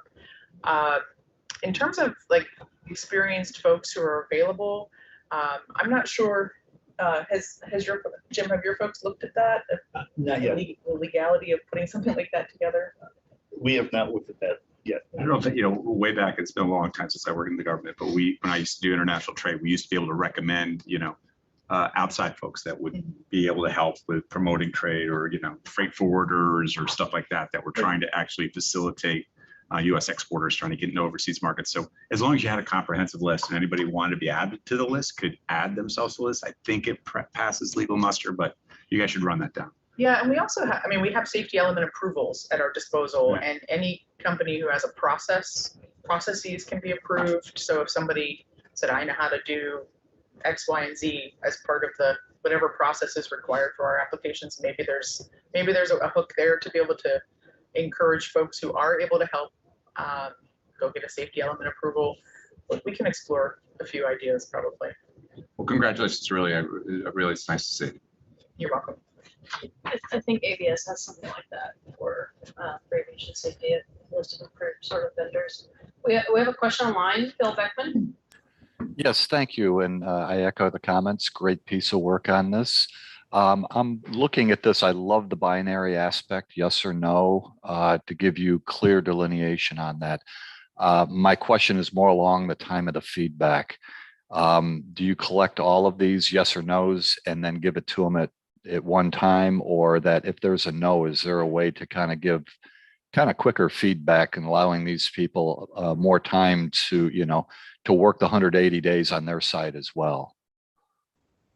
So all those yes or no questions are designed to be, does the FAA have the information it needs to start its review in those areas? So, and like I said, we're looking for COMSTAC's thoughts on, of the list of all the application requirements, where do you think phase 1 should be? That's just application acceptance versus, so there's some really obvious areas where we know data comes in later in the process, like signed agreements or verification data or things that just kind of naturally come closer to the final dates. But, the way that it's designed is that, companies would know up front that their application would or would not be accepted based on those yes or no questions. We will, of course, give feedback once we start really reviewing in depth. What we're looking at is a way to automate the system so that we can have that efficiency of having maybe somebody on the licensing team versus an in-depth subject matter expert reviewing data for complete enough.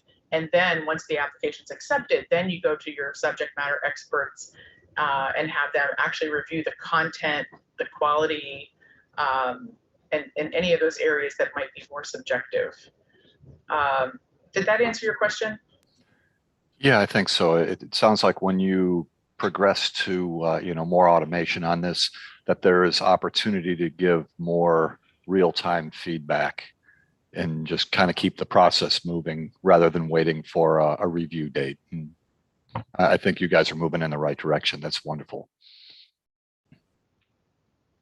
Just one more point. You had mentioned portal testing was going to start soon.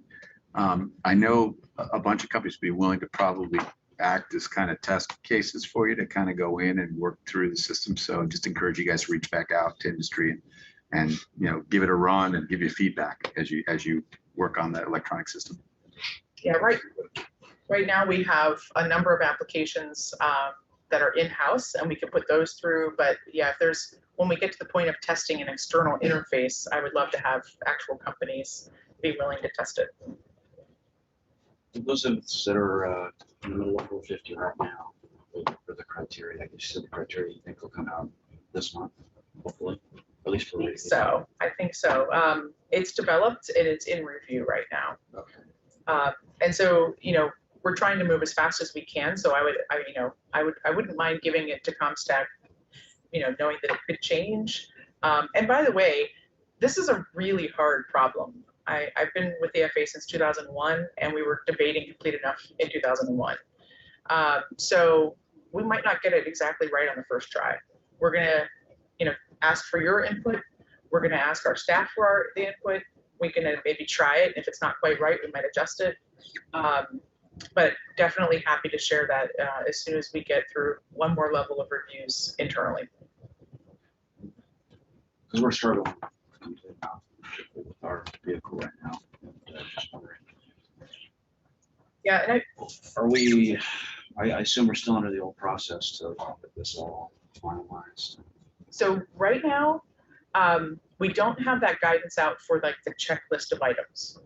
And I'll see if we can maybe, because you're in the process, we'll see if we can get you maybe a copy of it. I'll see if I can do that. I'm not sure if I can, but what anybody right now, the process they're under is for the new policy, which is, and there is one exception to that Kelvin mentioned. So it's completely quantitative.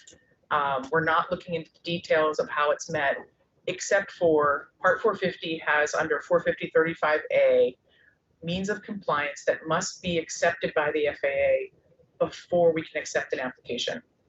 And that wording's a little tricky because we say accepted means of compliance, and what that really means is approved means of compliance, but the words that the FAA uses are accept. And then we say before we can accept an application.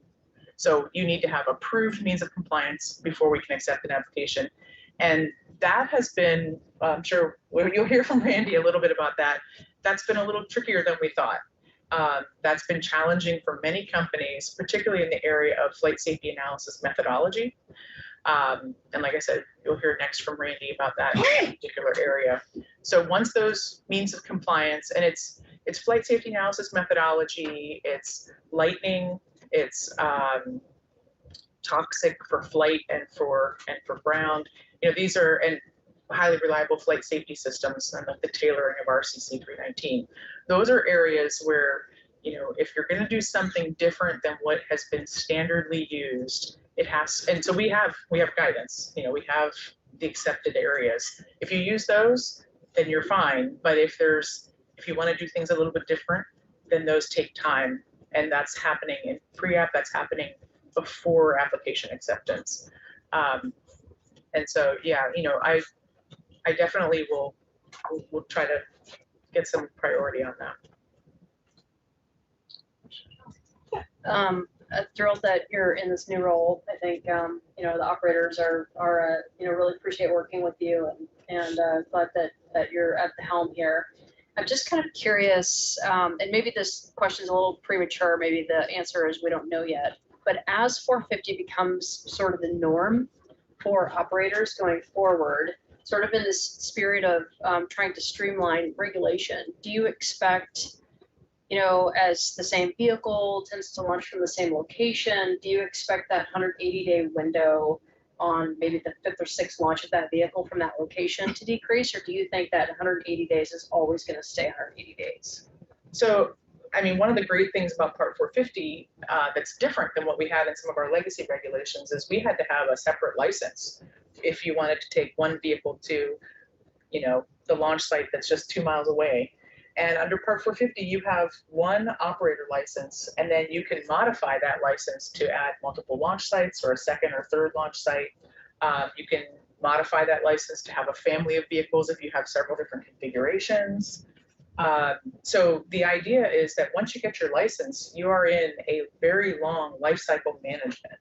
And so if there's modifications, depending on how large they are, we could take up to 180 days. If you add a new launch site and that site is a green site that's never had environmental done and there's lots of populations, it might take a while to approve that site.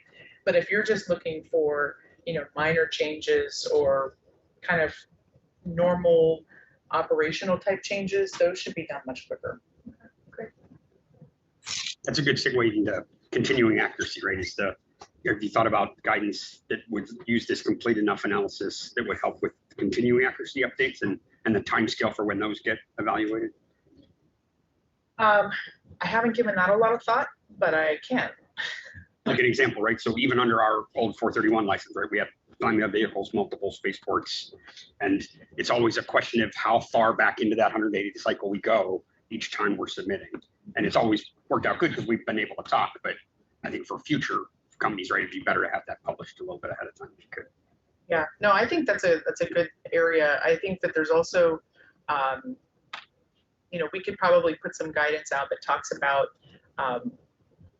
for lack of a better term, and this wouldn't be official, but like a small change, like or an administrative change for continuing accuracy versus a larger change that actually required reevaluation of different areas of the application, and then particularly if there's multiple areas affected.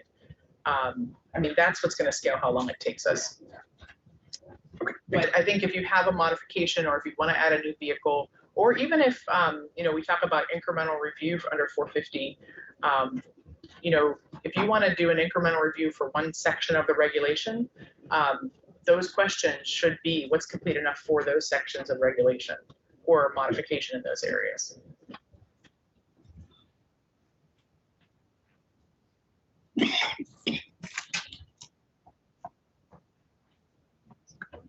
Any other questions online?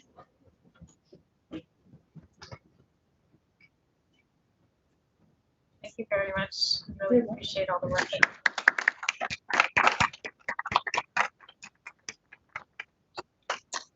Yeah, you're great. Good.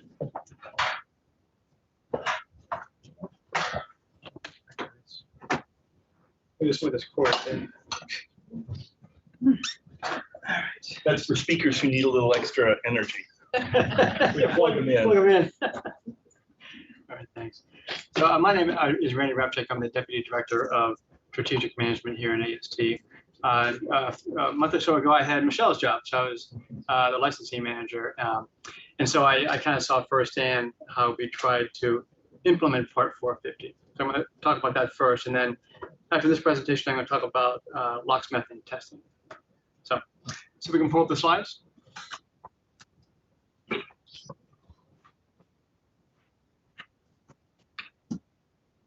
Okay, you can go to the next slide. I'm going to talk about just the current activity and then the early benefits and the early challenges. I was going to call this briefing Part 450, the good, the bad, and the ugly. But I do want to talk about the good things and the bad things, or I should say the challenges we've had. And then talk a little bit about advisory circulars and then our way forward. The next slide. So Part 450 became effective on March 21st, 2021. So it's been a little over a year now. And we have one active license out there. It's Astra. We're working 4 active applications right now under Part 450. And we have about 8 projects in pre-application consultation. And of course, there's other companies we're dealing with. We're talking to just initial discussions on Part 450. But as far as serious pre-application consultation, about 8 companies. So we're really deep into it. And I think I presented 450 about 6 months ago to COMSTAC, and there wasn't much to say, but there's a lot more to say now. And so, of course, we issued 10 ACs last year. We have about a total of 26 that we need to do. So we've done 10, we have about 16 to go, and probably a few others. And I'll talk about those at the end.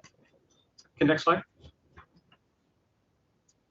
Okay, so I think the one thing, just to start with, I think one thing we've learned about Part 450 is it really does capture this different type of safety issues we see, whereas the legacy regulations didn't capture everything we needed. And there's a lot of variation in launch vehicles and reentry vehicles and trajectories and where people and so far Part 450 has been there's always something in Part 450 that can capture the safety issue that we see. So that's been a good thing. Part of Part 450 is we reduce the scope of launch. We try to back off on the ground operations that we license. We used to start the license when the vehicle arrived at a launch site, and now we started when hazardous activities began, which is much closer to the actual launch. And so all the different people we've worked with, we had a little early rough. It was a little rough at the start, but we have pretty well come to terms of when hazardous activities began and when a license should begin. So that's been pretty good. So all the different licenses that we're dealing with now we have a reduced scope of what we license. So ground safety at federal launch ranges, in Part 450, we more or less delegate ground safety to a federal launch range if a company is launching from there. And so if you launch from a federal launch range, you don't have to meet our ground safety requirements. And that's been working pretty well. One of the more controversial parts of Part 450 was something called conditional expected casualty, which is a way for us to measure high consequence events. And it's really replaced Part 417's approach of trying to contain hazards. And it's been working actually pretty well. So we use CEC for 3 reasons. One is to determine the need for a flight safety system, the reliability of that system, and then of course, once you have the system, when you need to abort, right? It's used to determine flight abort limits. And it's been working pretty well, particularly even under Part 417. It's used at the federal launch ranges quite a bit, even under Part 417. So far, CEC has been working very well. Part 450 has a separate risk criteria for neighboring operations personnel. So neighboring facilities to a launch don't have to evacuate as much, and that's been working well. And of course, we also updated our collision avoidance analysis requirements in Part 450. We used to just screen for inhabitable objects. Now we do inhabitable, active satellites, and most debris, or at least some of the bigger debris, and that's been working very well as well. So those are some of the early benefits. If you go to the next slide, we'll talk about some of the challenges. So it's been definitely a learning curve, both the FAA and the industry. And that's actually to be expected for any new regulation. Whenever any new regulation hits the street, there's a learning curve. I think Part 450 has particular challenges because it is performance-based. So it provides a lot of flexibility.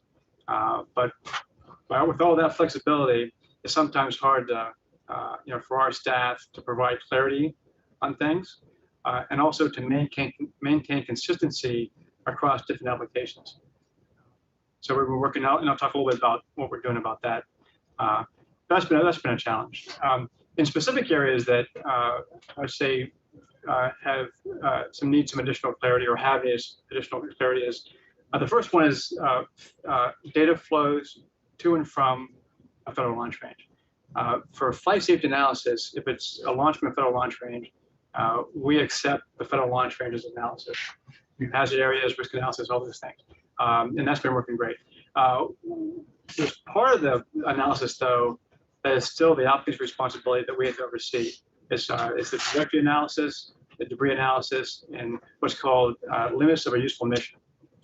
And there was, I guess, some confusion early on about that.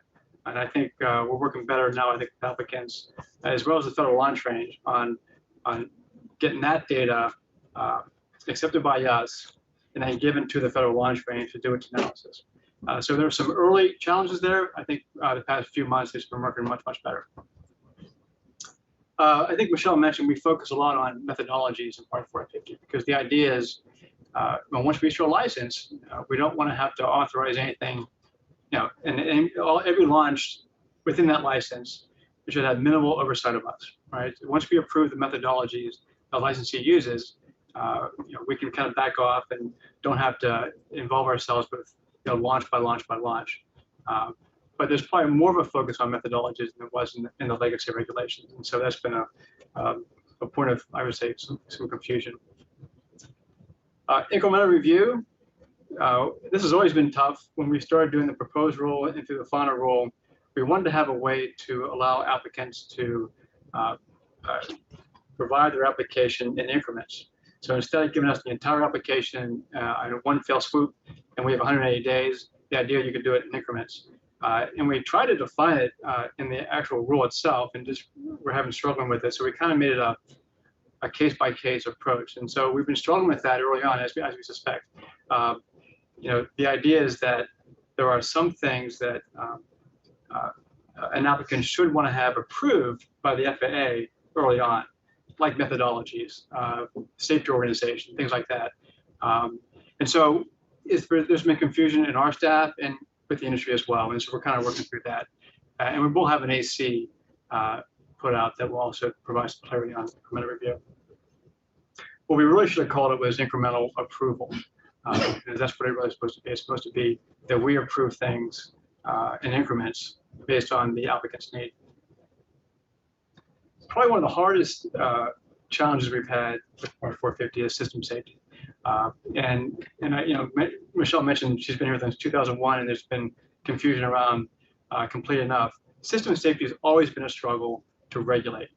We have it in Part 431, we have it in Part 437 for experimental permits, and we have it in Part 450. System safety is a great tool to address hazards and to create mitigation measures to address those hazards. It's very hard to regulate. And because there's so much flexibility in system safety, and we struggle sometimes how deep to go and so it's really all about level of rigor. And ideally, the level of rigor we require for system safety would vary based on the safety hazards that are at play. And we still try to do that, but sometimes there's some, like I said, lessons learned and some struggles. One of the particular issues is safety critical systems. We define safety critical systems very broadly in Part 450. And which is appropriate, but then once a system is labeled system safety, safety critical, what's that mean? Not every system is as safety critical as others, and so we need to, in the FAA, make sure we get that level of rigor correct, so that we're focusing on the things that matter more than others. But that's just difficult. And the same with software, very similar. Some software is more critical than others. So because this is such a big area and such a complicated area, we are having a workshop in June, an industry day, just on system safety and software safety. And so we'll go much deeper into it on that day. We really want to hope we get some good attendance. We want to hear from the industry on this so we can work this stuff together. Because these are great tools. They're very, very important, but they, we try to get this just right. Two other ones that are in early challenges of transitioning from Part 431 or 417 to Part 450.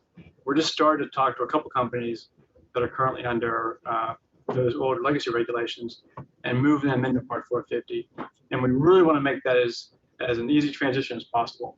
It's a challenge because 450 is different, but we're really trying to make that work because, and it's right. If someone's operating safely under legacy regulations, what else is there to do? So that's a fair question. And unique music appliance. Michelle mentioned that in Part 450 there was some areas that have to have the music compliance approved prior to the application acceptance. What also most applicants do is we have a lot of ACs out there, not all of them, but most applicants have unique music compliance. So we might have an AC, but someone follows some of it, but not all of it, which is perfectly appropriate. So we have to approve the unique music compliance before they can move forward. And that's challenging. That really is. And there's been some confusion on our staff, as well as the industry about, how's that look? How do we get it approved? How do we review it? So that's also been a struggle. Okay, next slide. So just a couple of slides on advisory circulars. We put 10 out from May to December 2021. And you'll see there's 3 A's on that list there. We've already revised those 3 ACs. And the point here is that advisory circulars are meant to be living documents, and they're meant to be updated quite often as we learn things. So when we finally get our full set of 26 or 28 advisory circulars, we'll be continually updating those as we learn things. And next slide. And these are the 8 that we currently plan to issue this fiscal year, and including what's the one? Oh, never mind. Anyway, so those, and then if you go to the next slide, there's 8 more that we have to do. We probably have to do a couple others besides that. We've learned things like frequency management, maybe crew rest could probably use some advisory circulars. So anyway, at a total of 26 for now, and we'll be working on those next year. We might get a couple of those out this year as well, but certainly into next year, we'll be starting to get those out so we have the full complement of advisory circulars out there. Okay, next slide. Okay, so as far as what we're doing to move forward, of course, we'll do the advisory circulars. We do track lessons learned quite a bit in AST. We have a member of the staff that's responsible for collecting lessons learned as we go through the licensing processes. And we meet once a month to go through them. And we also have a team that we have standard operating procedures for both our analysis group, our licensing group, and our inspection group. And we continue to update those operating procedures. In fact, on the licensing side, our team that does the procedures, they meet 3 times a week, trying to keep things up to date. So as we go through applications, as we go through these struggles that we've been talking about, we try to capture those lessons learned and put them in our standard operating procedures so that we can provide the consistency that the industry needs. We mentioned the application portal. That's going to be a big thing for us. And then, of course, we continue to work with the federal launch ranges. I think most of you know there's something called the Common Standards Working Group that's made up of FAA, NASA, and us, all range safety people. And we meet all the time trying to keep our standards as best we can, keep our requirements standard. And also we try to work with the federal launch ranges that we deal with as far as how the licensing works for individual applications. The next slide. And of course, we want to work with industry. Well, all ears. Well, anyone wants to meet with us on Part 450, we're happy to talk. We are going to have that workshop in June, and we'll have other workshops as well. We'll pick different topics that are particular struggles, and we'll try to have workshops on them.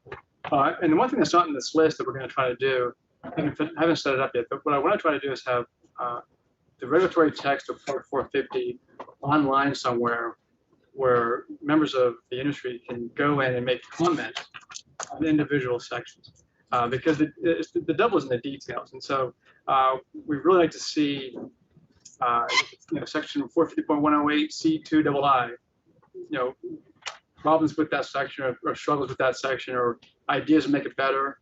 The thought is to have a marked up regulatory text that we can take to either improve the regulations in the future rulemaking or what have you. So we'll try to set that up hopefully sometime soon. Okay, questions? Really, when's the notification is going to go out for the June workshop? I don't think we've seen anything yet. That is a good question. I don't have an answer for that yet. In the next couple of weeks, okay.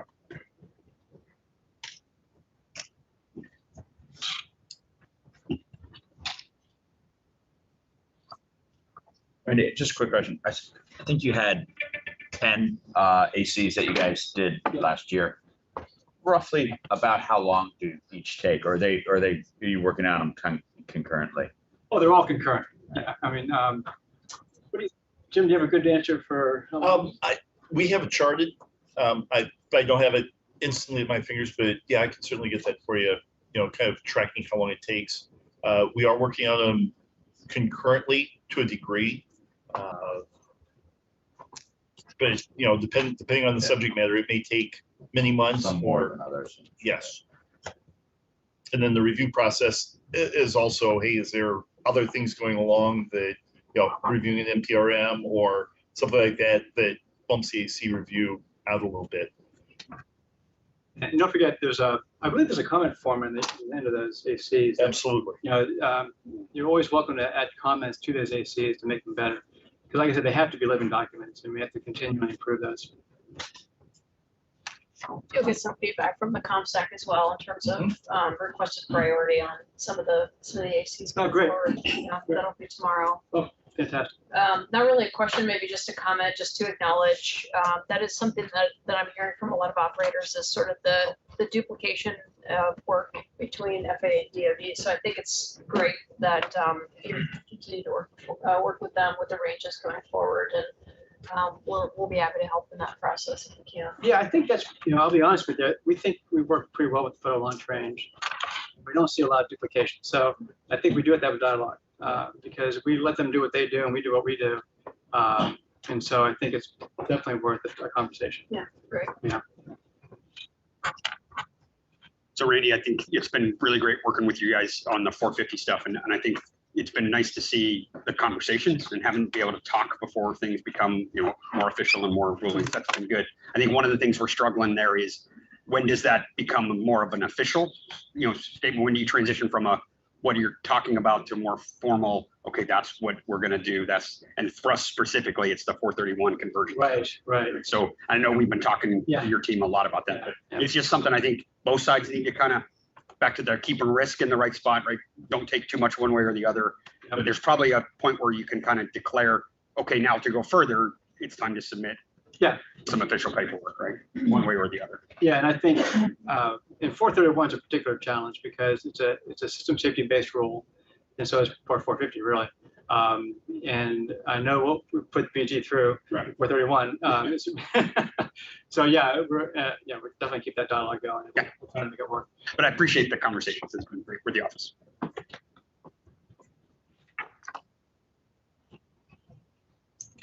Good on questions there. Okay, we can go to the next one. It's completely different. Oh, I'm sorry. Andy, I'm sorry. Bill, Just one quick question. What is your process to notify industry when you're do you notify industry on the release of a draft AC or is that something we wait to hear the AC come out? I'm just thinking, again, how can we kind of give everybody maximum exposure on this and maybe speed the process up?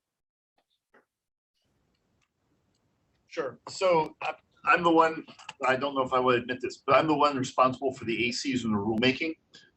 So let me step out of the DFO role for just a minute. With that, yes, we send out notification when they're released. We have been having a workshop. We're not sure we're going to do that. So that's one of the feedbacks that we need to get. Are those workshops valuable? And if so, is the format we've used last year still good, or is there something else? But we are not ready to release another one for a little bit. So I'll ask for that feedback. What did those workshops help? That was put out, and we'll do that again. We'll send out emails and do a workshop if that's what the industry thinks is of benefit. Thank you. Sure. Okay, so we can pull up the LOX methane slides.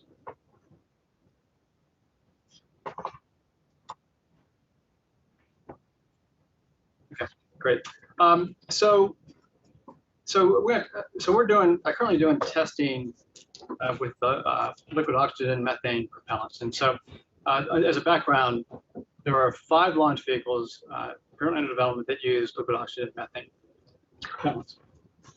And the problem is the established formulas for what the explosive potential is for that combination is not well known. We simply don't know. And just to take the step back, so you look at hazards to people, it only comes in 3 ways: either toxics, debris, or overpressure. And the explosive potential of the propellants influences the debris that's created, and of course the overpressure.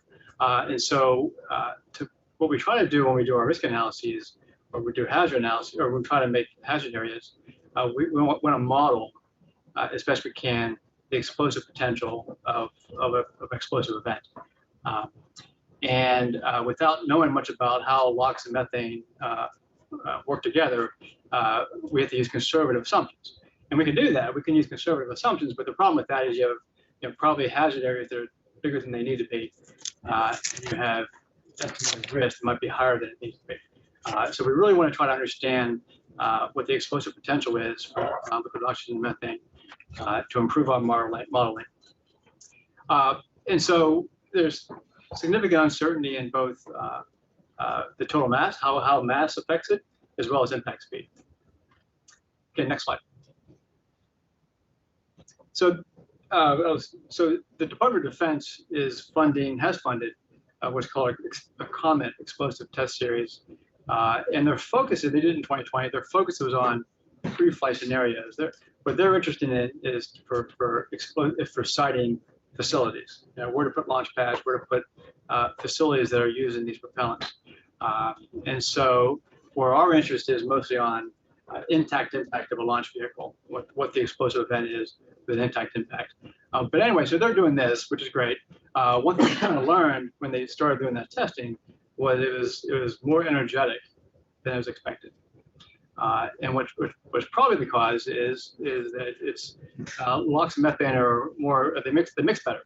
RP1 and LOX and hydrogen don't mix all that well, but LOX and methane do. And that does impact the explosive potential of the propellants. And this testing that DoD is doing is continuing. They have a joint agency steering group with NASA, where they're going to continue this test series to continue to develop data so they can do explosive sighting. Okay, next slide. Like I said, we're more interested in the intact impact, and so we're working with the Common Standards Working Group. And there's actually what we call a subgroup formed within the CSWG to define a roadmap for this testing and for an eventual standard. And so they recommend things like the test architecture, test standards, that kind of thing. Okay, next slide. But so far, the FAA is the only one that has something funded to start doing testing. So we have contracted with Bangham Engineering to do some initial intact impact testing. And we're breaking up the test in two phases. The phase one is the test of constant impact velocity with varying mass. And that actually is funded. We had them on contract for that. That should probably take through the end of fiscal year 23 to complete. Now, phase two, which is probably a little more complicated and probably a little more expensive, is to test constant mass with varying impact velocity. And that is not funded just yet, but we're trying to plan that out in the odd years. But certainly, we're focused on phase one right now to try to start testing these impact and getting some more data. And that's about it. You can go to the next slide. The other thing I want to say about this is, whatever we do with this testing we're doing, we want to make sure that it's shared widely, right? It's shared with everybody. Nothing we find out should be kept to ourselves, or so we want to make sure there's nothing proprietary within this testing we're doing. We do think it will be, as we finish this, we'll definitely be able to improve our models and just make the analysis we do for launches better. So if anyone has any questions, I have my expert, Paul Wow, here with me as well to answer more detailed questions. What might be other fuel mixes that you also don't have energy kind of analysis on? Paul? That's a good question. Other propellant combinations that we really don't have. There's some hybrid out there that have not been tested, but this is by far the big one. It is so widely used right now, or being used.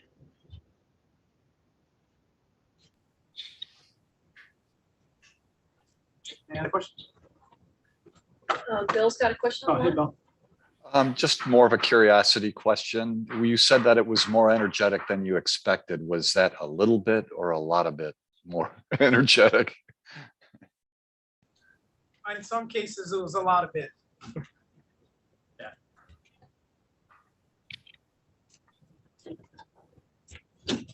something like expecting like a 20% TNT and getting 75%. Wow. Perfect.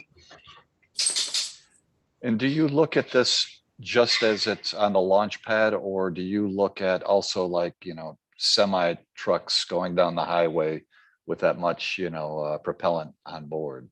Where's the limit of your jurisdiction on this? Focusing on launch vehicles. Okay. The trucks don't carry locks They're and together, right?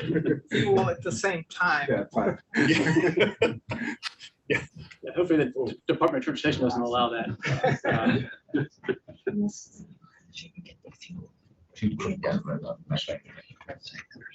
Right? Thank you, Andy. Thank you.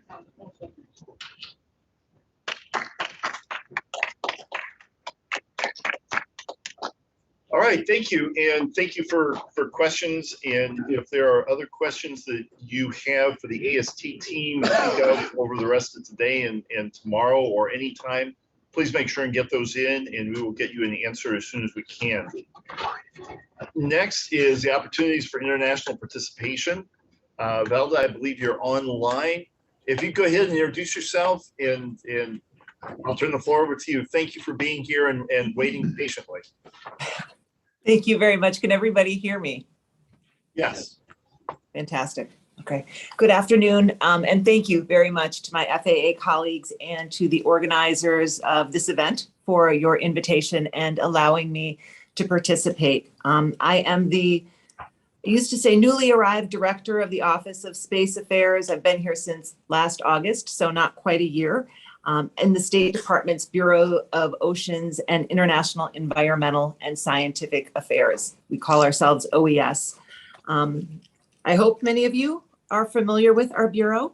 In coordination with other USG agencies and offices, we are responsible for fostering international cooperation in the area of civil and commercial space at the State Department. If this conversation were taking place 25 years ago, the commercial space piece of my job would be probably fairly insignificant. As you're all aware, for decades, satellite launches were limited to the purview of a handful of governments and services focused largely on satellite television and communications. The world of 2022 is, of course, a very different place. Private companies are engaged in human spaceflight, planning their own commercial space stations, and building things on orbit.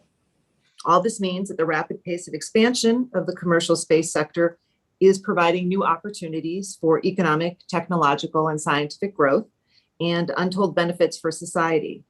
But it also is presenting significant challenges to the sustainability of the space environment.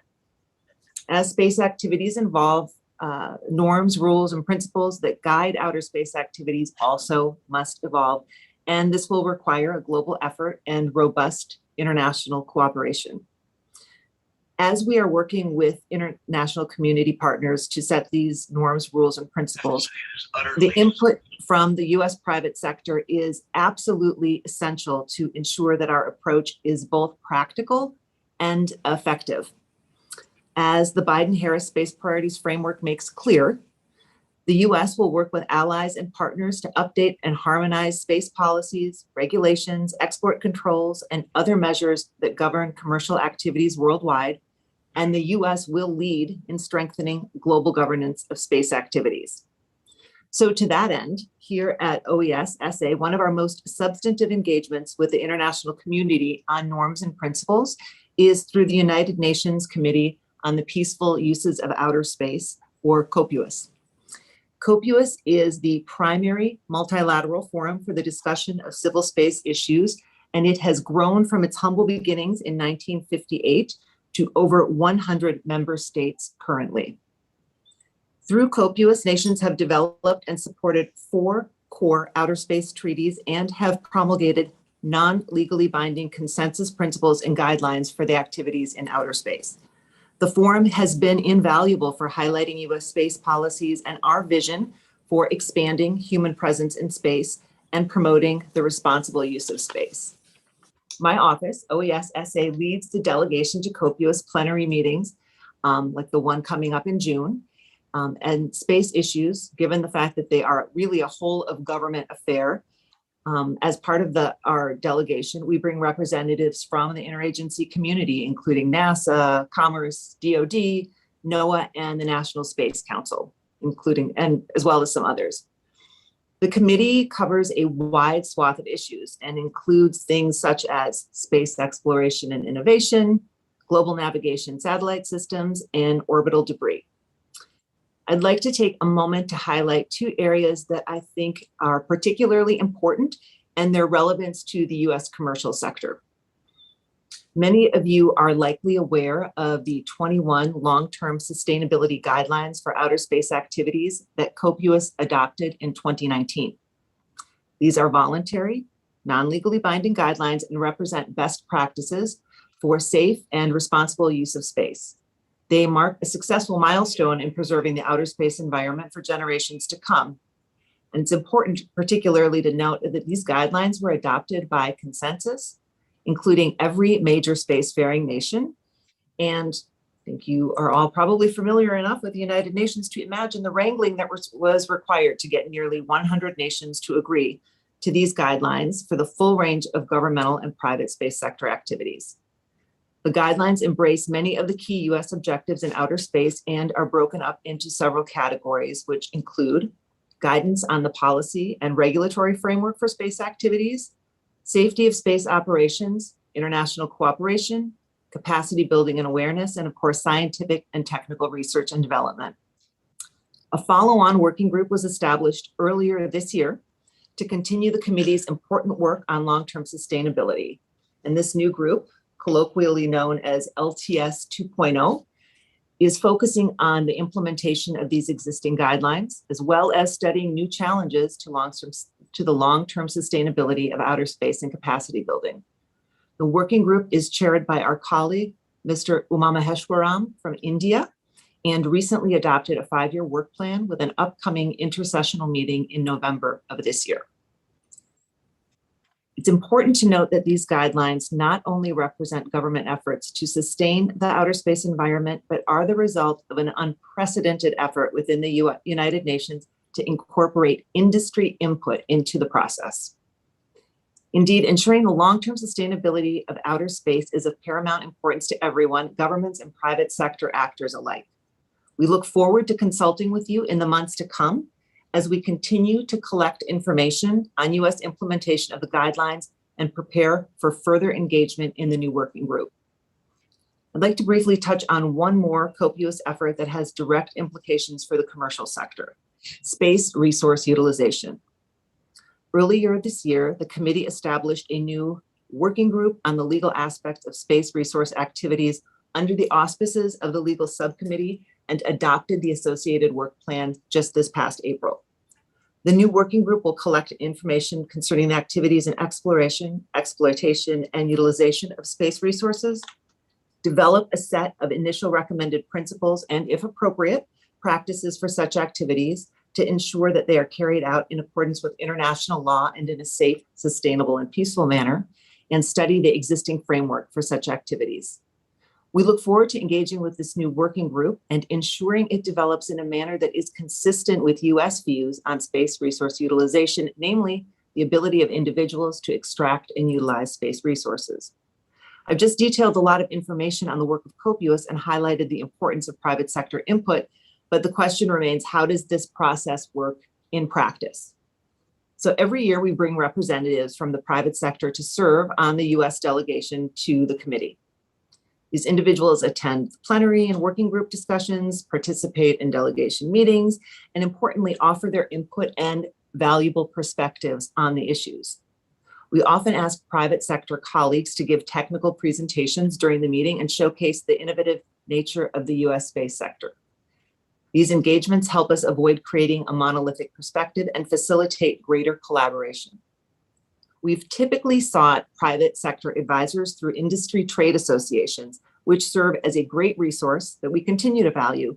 But this year, notably, we decided to pursue a more direct and inclusive approach.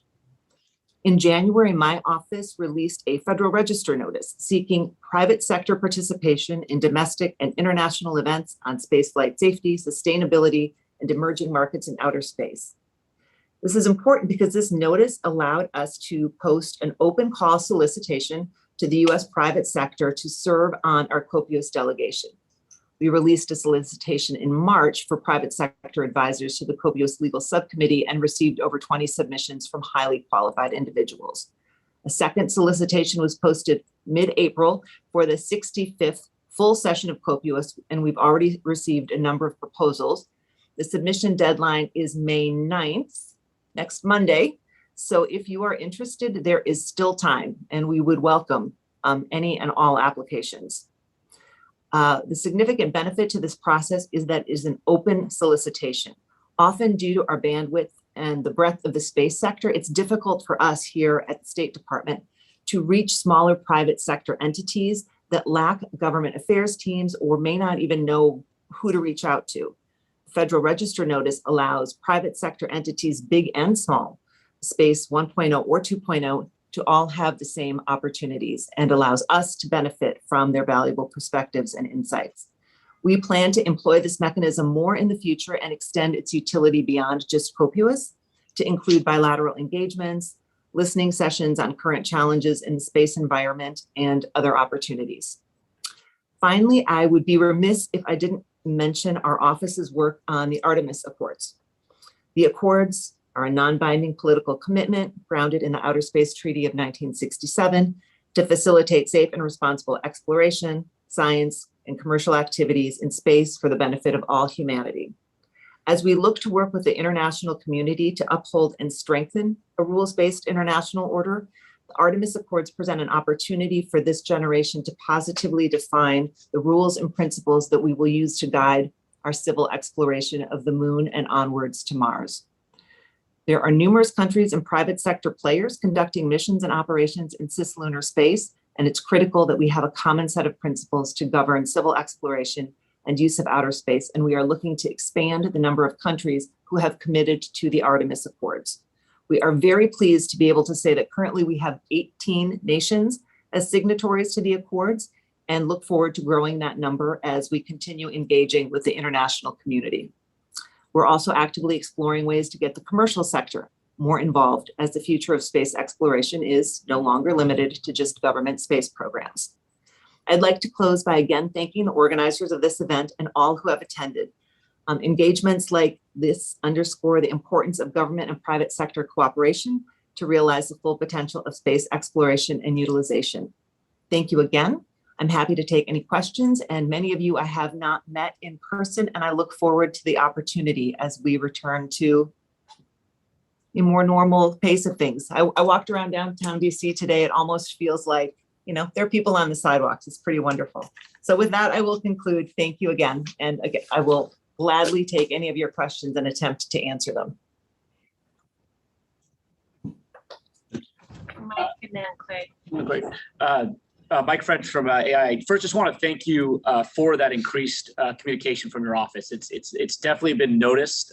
We've gotten quite a bit of feedback of the public notice, but also just a set of regular communications you're putting out, and so just much appreciated. The second thing I'll look at Diane Howard over here as well.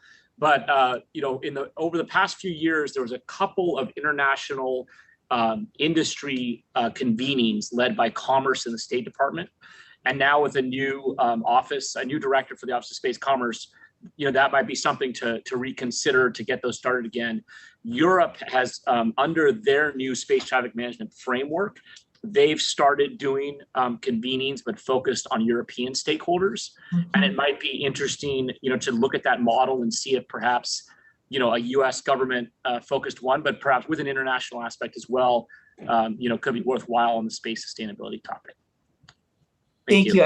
I'm very happy to hear you say that. That is something that we actually have been talking about internally within SA with our leadership in the OES Bureau. And sort of our next steps are to reach out to our colleagues like Diane at the National Space Council and others. But I think that makes a lot of sense. And thank you also for the very positive feedback. I'm glad to hear that our increased engagement has not gone unnoticed. Yeah, so I saw Dick Beneke the other day and he said, oh, you got to go over and talk to those guys. What's the best way to get in touch with you?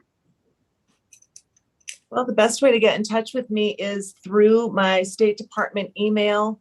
I think the organizers of this event, I'm more than happy to have, please share my contact information with all in attendance. And I would love to have you come over here. Any and all are most welcome. We're back in the office now, so. So please. just on point, there's a number of us who are designing, building private space stations now to follow on to the ISS and so just to start thinking about a little bit how your office might think about that within the framework of the work you're doing at COPUOS and other international fora. Love to have your thoughts about that in different constructs than the intergovernmental agreements that exist today and how we move forward with what are privately led stations with cooperation between private entities where governments have a role in to play there, but it's going to have a completely different look and feel to what was happening in the past. So, yep, I have to say this is a very, very interesting time to be joining the Office of Space Affairs. A lot of opportunities, a lot of, I think, unknowns, and to that point of the unknowns, I think that is the reason why this kind of engagement with our international partners is increasingly important because I think we've got to get this right. And there's a lot going on. And like you said, it's not governments driving it anymore. It's a mix of industry, governments and other players. So yeah. And I welcome the ideas of anybody in the audience of how other ways that we can increase cooperation, better communication. If folks have ideas, happy to hear them, happy to have you reach out to me. I think this is sort of a reset for us. So looking for ways to meaningfully engage. And if you've got those suggestions, we'll take them on board and be delighted to hear them. Happy to share this. I think this is really about trying to, for this committee's group and what we're trying to do on space transportation to build ecosystems that are going to benefit the U.S. commercial space transportation industry, how we do get crew and cargo up and down, how we work with international partners in their ecosystems, and how we do that in a way where the U.S. government is helping us pull forward in that area, as opposed to and looking at these new models and how we can work together instead of leading that effort. They'll be encouraging that effort and working with their counterparts across around the world, particularly the Artemis Accords partners. Yep. Thank you. Thank you. Hi, Valda. It's Charity here. Thank you again. I just want to echo the great work that State Department does to pull in private industry into these conversations. They've been doing it for a very long time.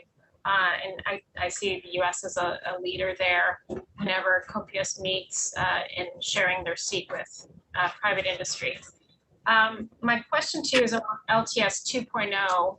As the agenda gets firmed up, are you intending to also consult with industry on what that agenda should be and how we can participate?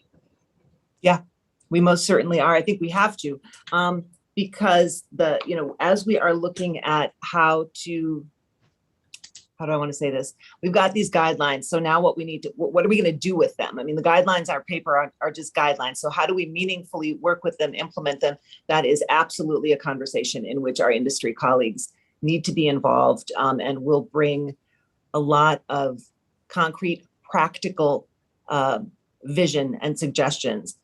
The reason that we want more participation at COPUOS, the reason we want to bring more people into the fold. So yes, I don't want to say that we're in the early days. That's not true. But, as this moves forward, yes, I think our industry colleagues can expect that we will find ways to loop you in, get your feedback so that it is not just us driving the conversation, that it is a joint discussion.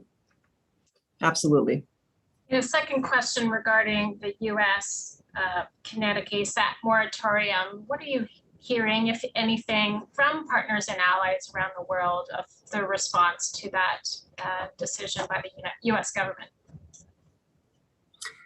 Largely, I mean, all I can say on that is, obviously we were involved along with other departments and agencies in deliberations that led to Vice President Harris's announcement in April.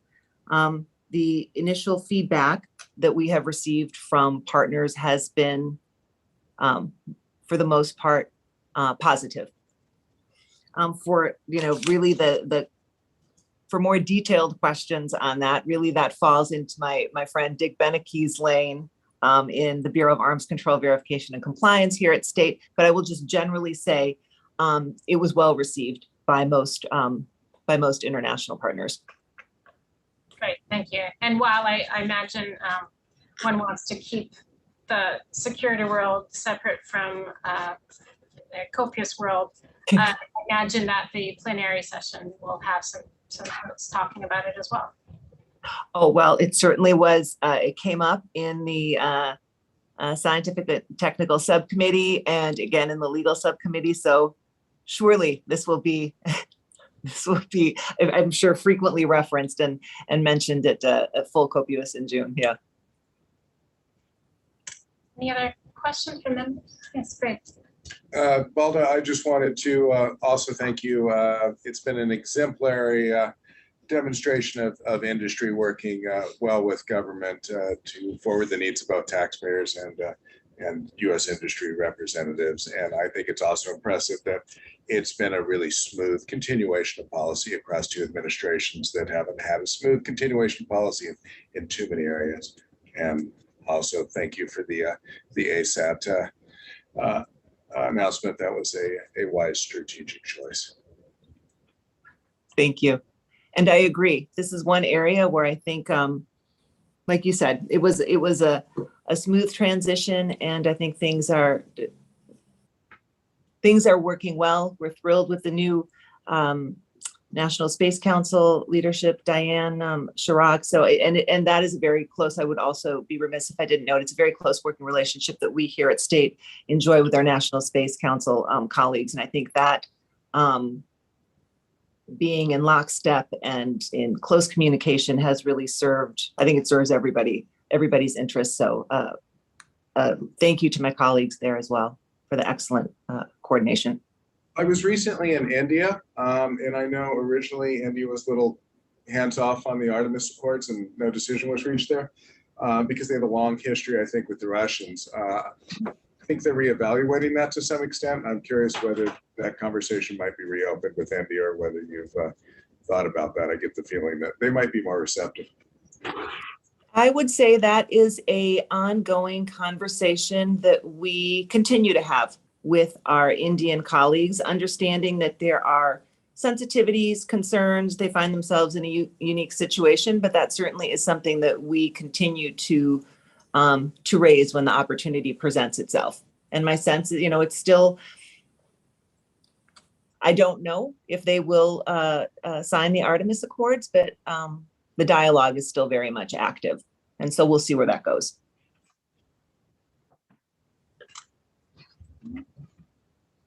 Well, Balda, thank you very much for joining us today. Appreciate your remarks. Thank you. It was a real treat. Thanks, everybody.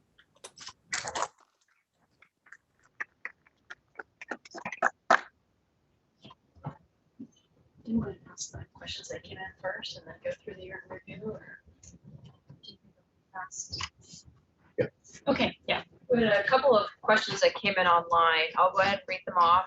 Jim, I think will kindly answer. So the first question is, with which agencies the FAA coordinates its responsibilities? Is it just NASA, or are there other agencies involved? And I believe it's in regards to the LOX methane. Yeah. Okay, because I was going to say, wow, there's a plethora depending on what the issue is.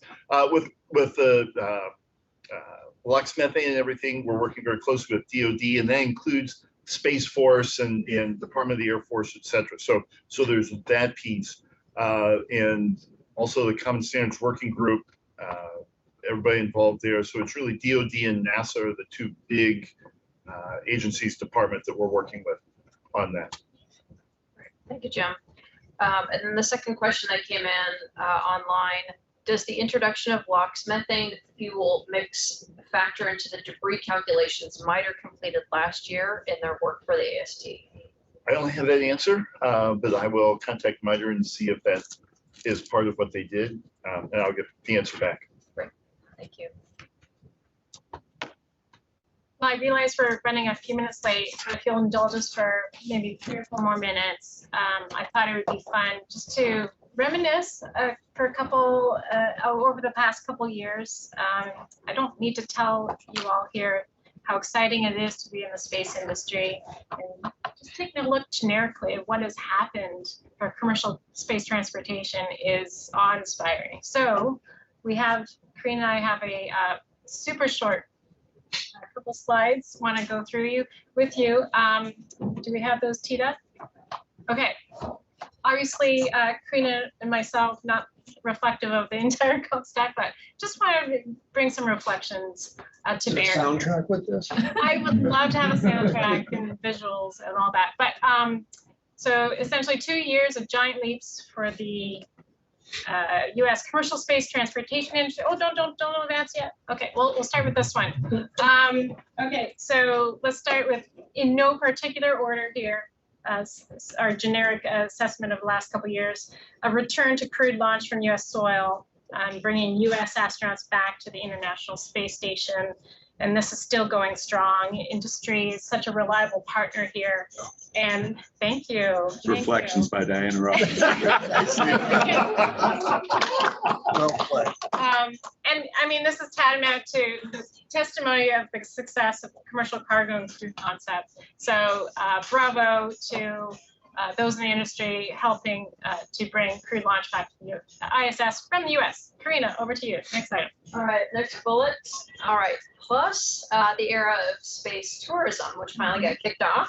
During the last 2 years, between commercial crew and private flights, we've witnessed 16 crewed flights. The industry continues to open space for many more people, helping to inspire and offer new perspectives to potentially thousands of people over the next 10 years, many of whom will experience the overview effect and gain a new appreciation for our planet. Awesome. All right, next item. It wouldn't be a list if I didn't put large constellation deployment down. This is amazing. You know, if you can imagine 10 years ago, 66 satellites was a lot, and then 700 became a lot, and then 4,000 came a lot, and we're up to 300,000. So we're just beginning this journey together, and we need to work together on common behaviors, best practices, and create a permissive yet modern and accountable regulatory framework that can evaluate systems and preserve the accessibility of orbits. Exciting time. Yeah. Next bullet. Of course, enabling exploration. The space industry had perseverance. So tip of the hat to Dr. Z. Delivered systems to Mars, Jupiter's moons, and of course, planet Earth. Next bullet. Next bullet. So speaking of planet Earth, it's my favorite planet by far. Commercial space transportation was there these past 2 years to deliver critical services that the global community enjoys every day. National security and civil safety services that include missions that support our understanding of the climate emergency and collect the record of our impact on this planet, but also deliver the data we need to make decisions. Karina? Launch is a booming industry, both literally and figuratively. The largest launch deal ever penned happened during this COMSTAC. The insatiable demand for connectivity continues to be the driver for launch services. We are a more connected world because of commercial space transportation. Yeah. Next. This one especially excited me, putting spaceports literally on the map. I used to be the pubs holder when we were flying, and I remember exactly, you know, you flip through and you see all the nav aids and all that mapped out. And now there's spaceports on this. And I think that is so cool and just shows, you know, the growth of the industry such that it's on such a standard hub. So bravo there. Next one. All right, applying launch innovation to the pandemic. We were so inspired and amazed by the compassion and capability demonstrated by industry these past 2 years as the nation dealt with an ongoing pandemic. Not only did the space industry largely stay the course to meet the demands of America's space program, but in many cases were able to quickly shift their production to help the nation through the pandemic. And last, but certainly not least, but my select for kind of the biggest thing is the resilience of the industry over the last 2 years during this global pandemic. This industry is steadfast, it's innovative, and it's responsive. And I mean, kudos to all of you in the industry who are making this happen, and kudos to the FAA AST team to support this industry as well. So if we can move to the next slide. So that's just looking at, you know, how industry has changed. Let's take a look, a little snapshot of COMSTAC over the last 2 years. And you maybe go, well, yeah, just stop there. So this was the normal, and now we're here, hybrid version. I hope it becomes more normal to be in person again, of course, but I've, you know, experienced now 2 years of Zoom calls, COMSTAC meeting calls with all you lovely folks. So that's been a great learning experience on how to do that, and a couple of screenshots from those meetings. We'll have to figure out how to do the screenshot for this one as well. Okay, so you can, yeah, go forward one, I think. Oh, just one, yeah, one at a time. Of course, illustrative leadership here at AST with General Monteith, the next one. And of course, Kelvin supporting us as well. Next. Well, of course, Jim Hatt, who has been our DFO this whole time and really stepped up and supported us. And one other mention I wanted to say here, who has since moved on, is Tom Murata, who helped us quite a bit as well over the last 4 years, and of course all the AST staff. So that's it. That's the reflections over the last couple of years, and I look forward to tomorrow when we get to drill down in our tasks and provide recommendations, and I look forward to seeing all of you there tomorrow as well. Thank you. All right, Trent, I want the name of the person who gave you that picture. That was my thing from spring 21. So yeah. All right. All right, just a couple quick things before we go. The first, there was a question, so I want to kind of address this on the people departing COMSTAC. So in accordance with the COMSTAC charter, each term is 2 years. You could serve a maximum of 4 years, 2 concurrent terms. With the exception of the president, because the president will come from, or sorry, not the president, the chair will be the vice chair moving up to the chair, and the vice chair will be somebody who has served 2 years on COMSTAC. So at some point in the future, the chair will have served a total of 6 years. So if you have served 4 years, that's the extent that you could be renominated and reappointed to COMSTAC, continuing on, again, with the one exception. So if you've only served 2 years, you are going to be renominated to continue on COMSTAC. So there was a question about that. I just wanted to make sure that that was clear. If you served only 2 years, you're going to be renominated to serve an additional 2 years. The other piece that I would like to ask everybody here in the room, for the slides tomorrow, for basically for your work, do you need or do you want a copy, a hard copy of those slides? We can produce that for you. If you don't need it, that's great. If you want it, that's fine as well. So if you give me like a raise a hand or a nod of who would like a hard copy. So one, anyone else? All right, we'll make those copies. That's it. Thank you very much. If there's any other questions or any comments, anybody from the online? Don't see anybody. All right, we will be adjourned until tomorrow. Thank you, everybody.